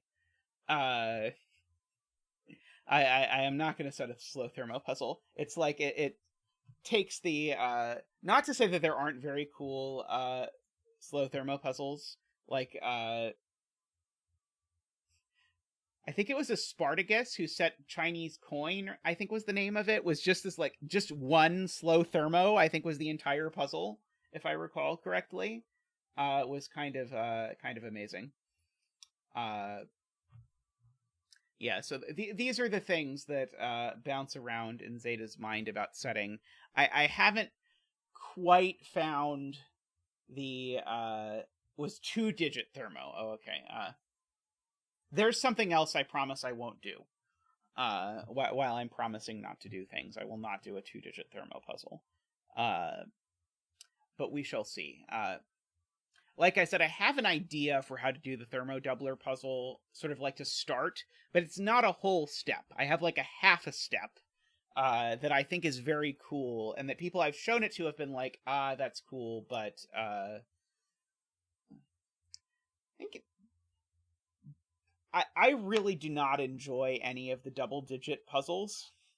I'm sorry, Aspartagus, I love your puzzles, but the double-digit puzzles don't really add anything, and they hurt my brain in a way that I don't find enjoyable. But if other people like them, go for it. But yeah, that is not my favorite of Sudoku genres. A puzzle with every type of line in it. Now, a puzzle with every type of line in it sounds like a puzzle I would set.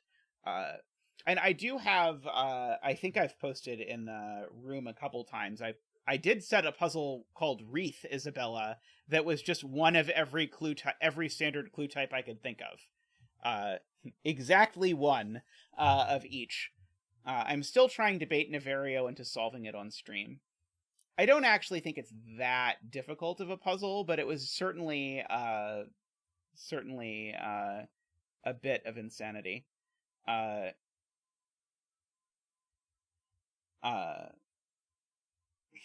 All lines, but with ambiguity, lying lines. I mean, I do love ambiguity puzzles, and anytime I can think of a good ambiguity puzzle idea, I like it. And I don't know that I like all lying puzzles, but I really enjoyed, and several people have set puzzles since then using the same idea, but I really enjoyed the, like, 2 of the 3 are true kind of puzzle. So that there's a high likelihood I will play around in that space again at some point. But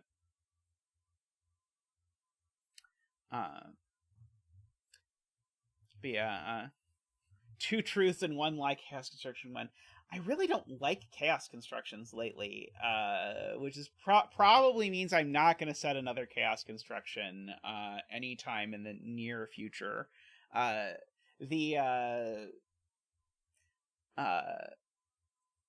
We'll see. But I could imagine doing a, like, Jay Dyer style deconstruction. I think of all the deconstruction ones, I think that's the style that I think most has legs. We'll see. We'll do that. Yeah, the Rectangle City one is an indexing puzzle, I think, Panthera, and I think I also like all of these genres that I'm saying I don't like are genres that I sort of, like, binged on. So, like, indexing puzzles, I did a lot of indexing puzzles, and then I sort of was like, okay, I feel like I've kind of done enough indexing puzzles.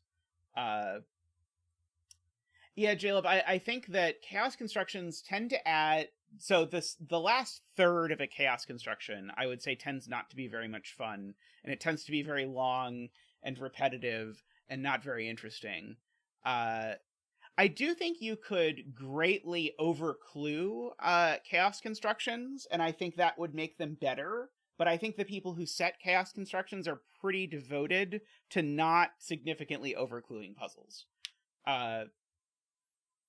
But, like, my most recent chaos construction was Frack, and in Frack, a full half of the clues are unnecessary. Just so that you don't have to spend too long on the Sudoku part. Deconstructions are much faster, and they don't involve the very tedious law of leftovers, where does X get its Y kind of things. The Jay Dyer style deconstructions are a lot more Sudoku-y, and I don't think they add as much to the time. And at least as far as the number of them I have done, I have not gotten sick of any of the parts of it. It might be... Now, granted, I've done, I don't know, 10 times, 12 times as many chaos construction puzzles as I have done... the Jay Dyer style deconstruction ones. And so it's possible that I will find that if I keep doing them, that I have that. So the difference between a chaos construction and deconstruction. So a chaos construction is a puzzle where it is a 9x9 grid, usually, unless it's bigger. And you have to sort of make your own regions. So maybe it turns out that this is my region of size, that's not enough cells, that's size 8. This is my region of size 9. And so I find my own sort of like build this like, this is my region of size, whatever. Those are the chaos construction style. Whereas deconstructions, there's a few different flavors of deconstruction. But usually the idea in a deconstruction is that you get a grid that's much too big, like it's 11 by 11 maybe. And somewhere hidden in the grid of 11 by 11, you have to place 9 3x3 squares. That's what I keep calling the J. Dyer style deconstruction. And no one has corrected me and said it wasn't J. Dyer who did it first, so I assume that that's true. It's usually 11 by 11. So that is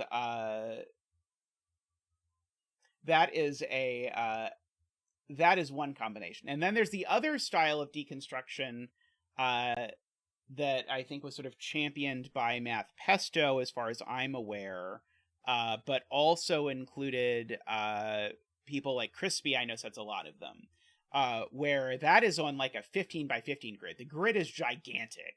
And the regions are this kind of irregular shape, and they're also of irregular size.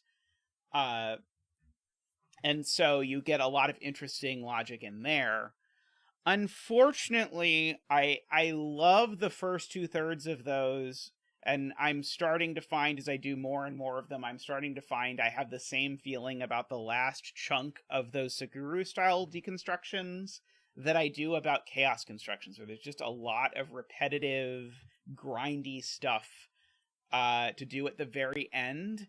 And so I think if you'd have asked me 2 months ago to bet on what new form of chaos construction was going to be the most popular, I would definitely have bet on the Sudoku style.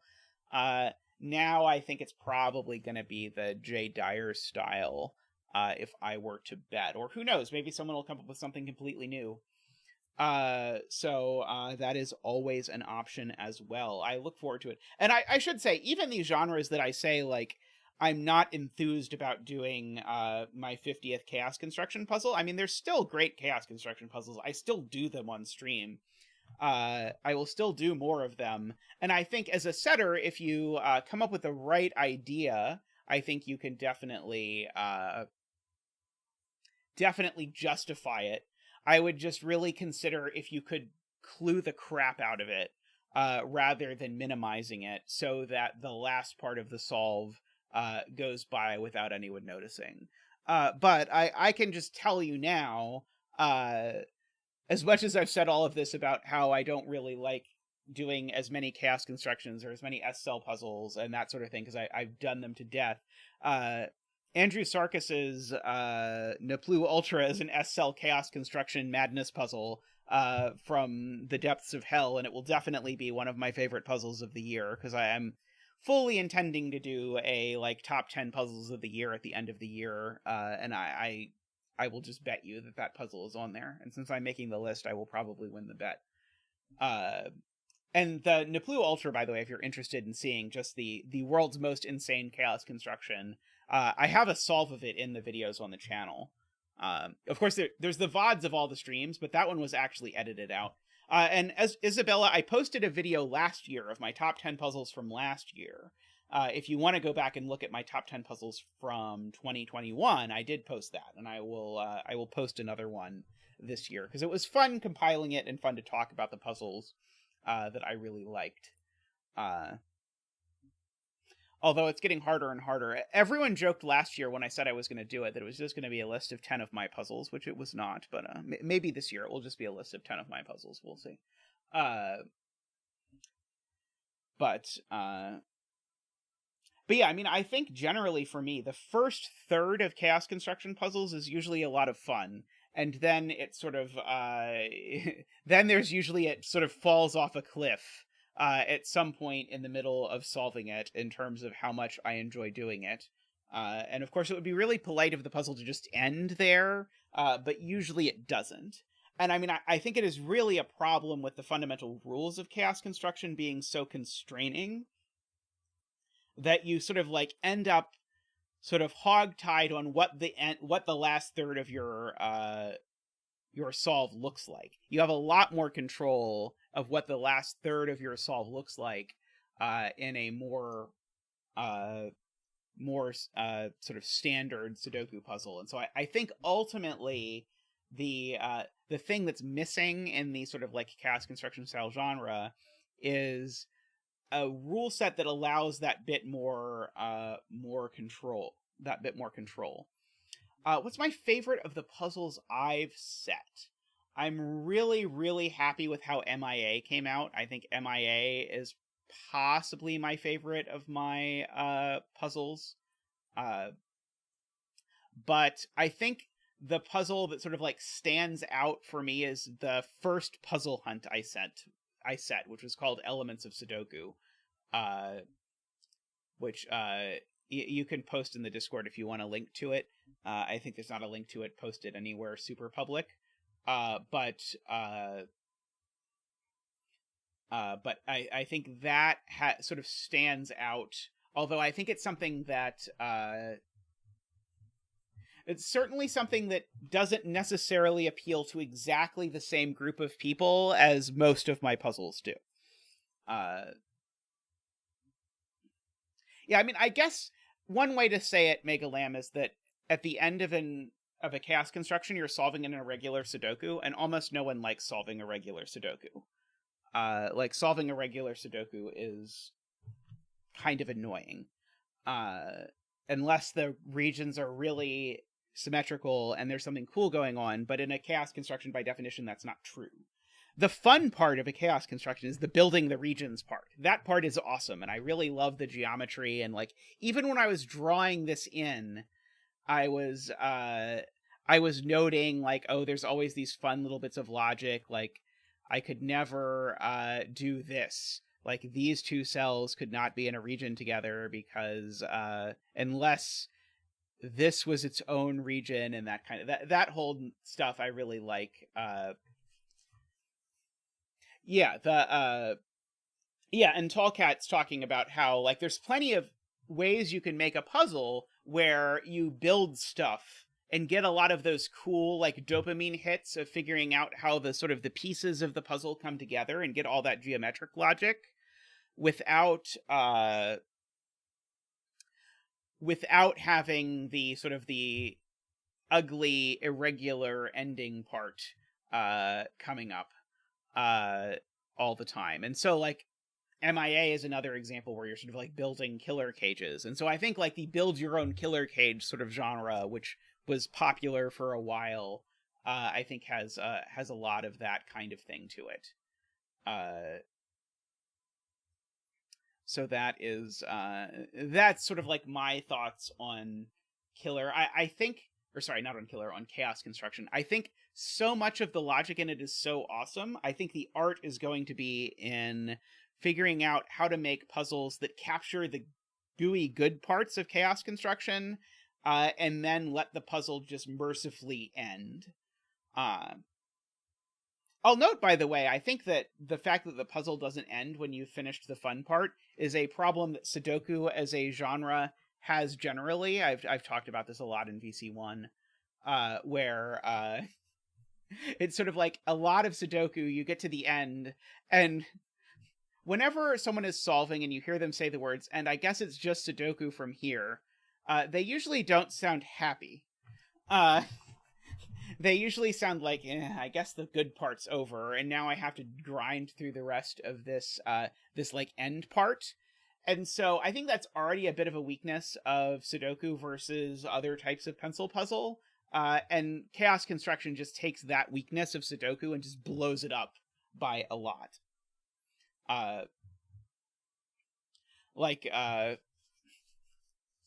I think if you want the perfect example of this, just look at Simon solving my second to last chaos construction, which was keep talking and no one explodes.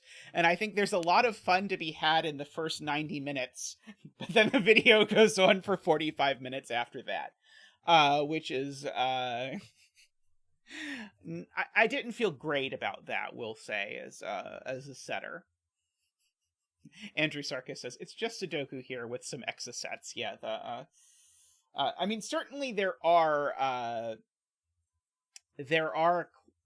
like, I do think there are classic Sudoku puzzles that are awesome, but classic Sudoku puzzles are also the same thing, where, like, the beginning is not, quote-unquote, just Sudoku. The beginning is find the exo set on 9s, and then you just fill in everything. But then the people who do classic Sudoku can just fill in any grid that's only singles in half a second. I wish I had the speed of some of the solvers at filling in the last part. Yeah, the classic, how dare you make me do Sudoku. I was so enjoying thinking about the other parts of the puzzle, and then you made me do Sudoku. I definitely can identify with that. I think I enjoy the Sudoku elements of Sudoku puzzles more than Simon. Like, I enjoy the sort of the mixing and matching of types of logic. Like, I particularly enjoy in setting when sort of like the puzzles just sort of like bounce from like this deduction to this other kind of deduction to this other kind of deduction and some of those sorts of things, but we shall see. I will admit the Sudoku that Tallcat put in the Sudoku puzzle that Simon did today I found quite difficult. But fortunately, usually now when I do Sudoku, I have a bunch of chat to point out when I am missing something that is there. I mean, I just don't think that ratings on LMD on chaos constructions mean anything, because like, I used to just do all of the ones that were rated 100, but if you do all of the chaos constructions that are rated 100, you just do 90% of the chaos constructions, and I do not find the ones that are rated 100 to be better than the rest of them. In this case, I think the Sudoku was basically all you, Tallcat. I think I might have noticed the Sudoku about 1 in row 1, because I think that was one of the first things we noticed, and I think I might have noticed that part, but I think the rest of the Sudoku was all you.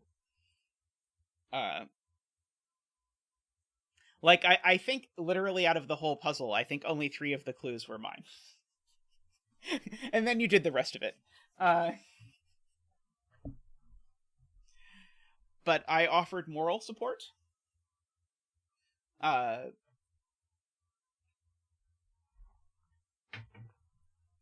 Yeah, Jaleb says they're rated 100 because it's only people who can solve them rating them. It's not only that only people who can solve them, it's also only people who want to solve them rating them. So, which is something often, like, when people comment on the fact that my puzzles are well rated, a lot of what the times what I'll say is, well, yes, but I have a very distinct brand, and so I think there are a lot of people who just will not do zetamath puzzles because zetamath puzzles are not their thing, and that's okay.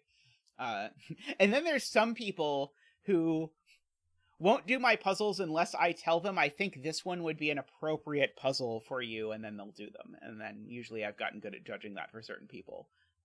But I mean, everyone has a certain style of what they like and what they don't like. Yeah, I will say empty grid puzzles or minimally clued puzzles is not usually a good way to attract my attention for puzzles that I will want to solve. I love how there's random chaos regions now drawn on here. Purple has to get out.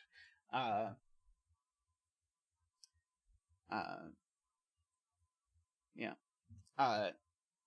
This was an empty grid puzzle, and I liked it, but I liked the rule set. It was exciting, but yeah, there's outside only clues. I mean, I guess technically the thing that I think got me into Sudoku, sort of like for reals, is I really enjoyed doing sandwich Sudoku. But by the way, if you've not tried Somaddle, there is an iOS app, I think it's free, called Somaddle, which is basically just sandwich Sudoku, except they made the change to sandwich Sudoku that should have been made as soon as someone started doing sandwich Sudoku, which is to, instead of saying it's between the 1 and 9, say that in every row you place 2 crusts, which are blank, and then the digits 1 through 7.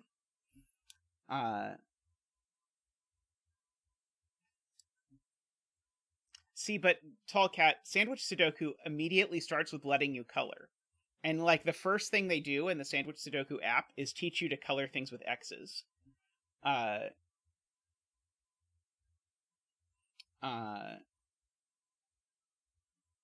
yeah, I would say for me, minimalism is not something I tend to go for. Like, you'll notice, Megalam, I think the second I saw your, like, arrow puzzle that was just all the swirly arrow renbans, I did that one, like, right away. That tends to draw me in more. Sandwich between combo, interesting.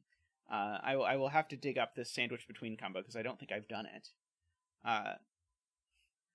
Oh yeah, I mean, I don't think I like doing any Sudoku on paper, so I will I definitely would not want to do a sandwich Sudoku paper or puzzle on paper, but I like too much all of my tools that this lets me do, where I can draw all over it in all of these different ways. Gratuitous coloring is where it's at. And puzzles like let's see, where was it? This was the one where I colored it. I'm not 100% sure if the coloring helped. I think the coloring probably helped the scanning, but I think ultimately probably I did not ever actually need to color this, but hey, I'm glad I did anyway.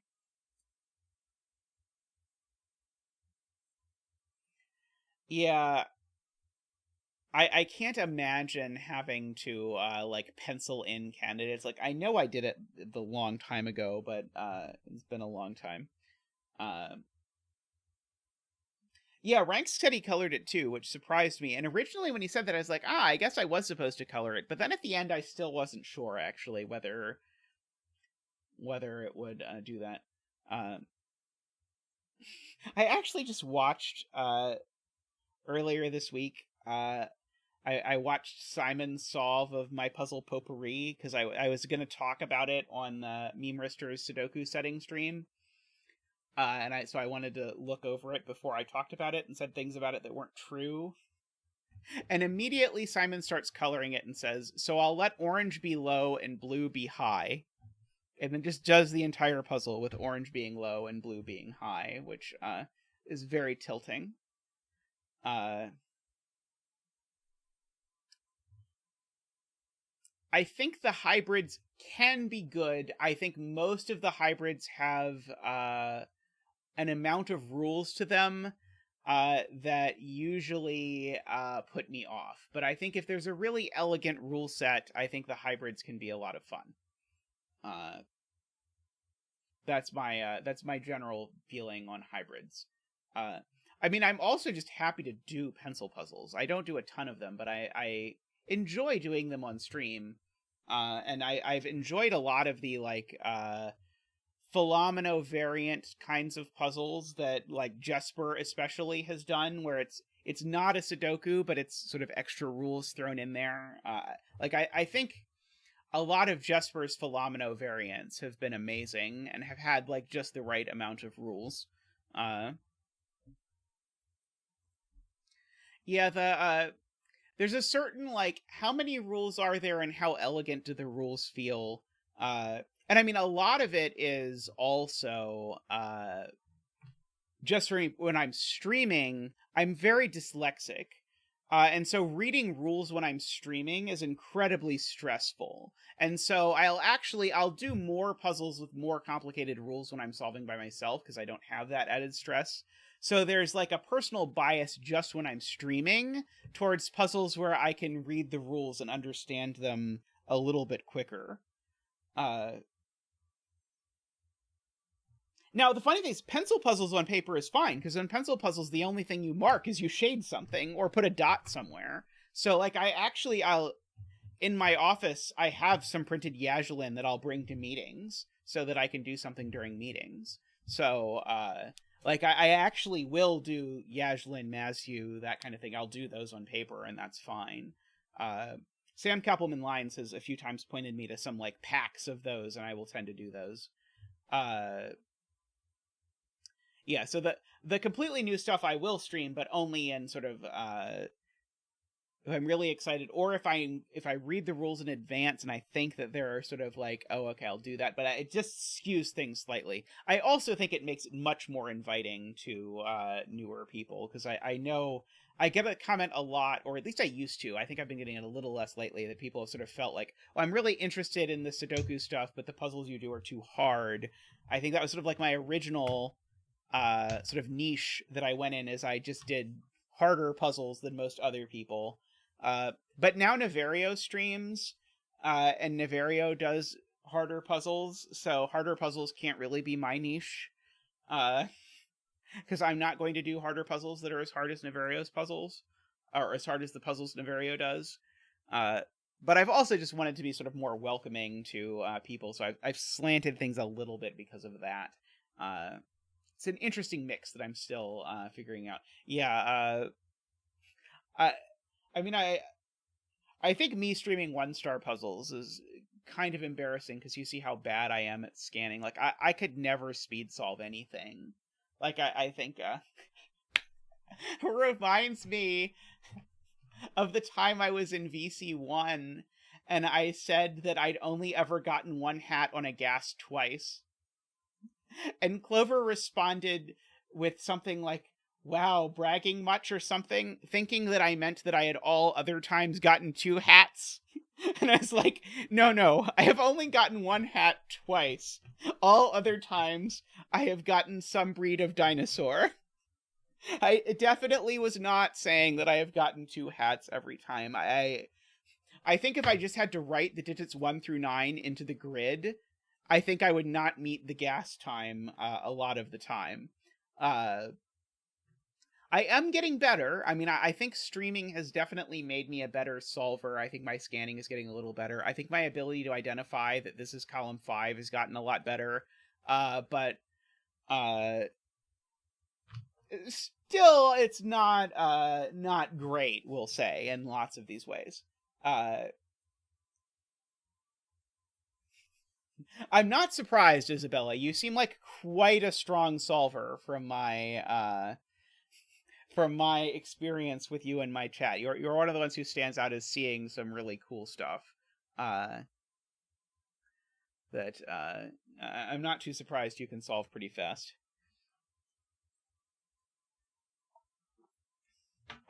Alrighty, well, I should probably wrap up stream there for today, but it's been fun hanging out with all of you. Thank you for the 28 of you who've hung out and just listened to me blather for 30 minutes. This has been fun. I'm sure we'll do this more, but yes, thank you. Have a great night or morning or whatever time it may be, wherever you are. And I will see you all very soon. Wednesday is my next stream, so I hope to see you all then. Thank you again to my turbines. Have a great time. Bye for now. Thanks for watching.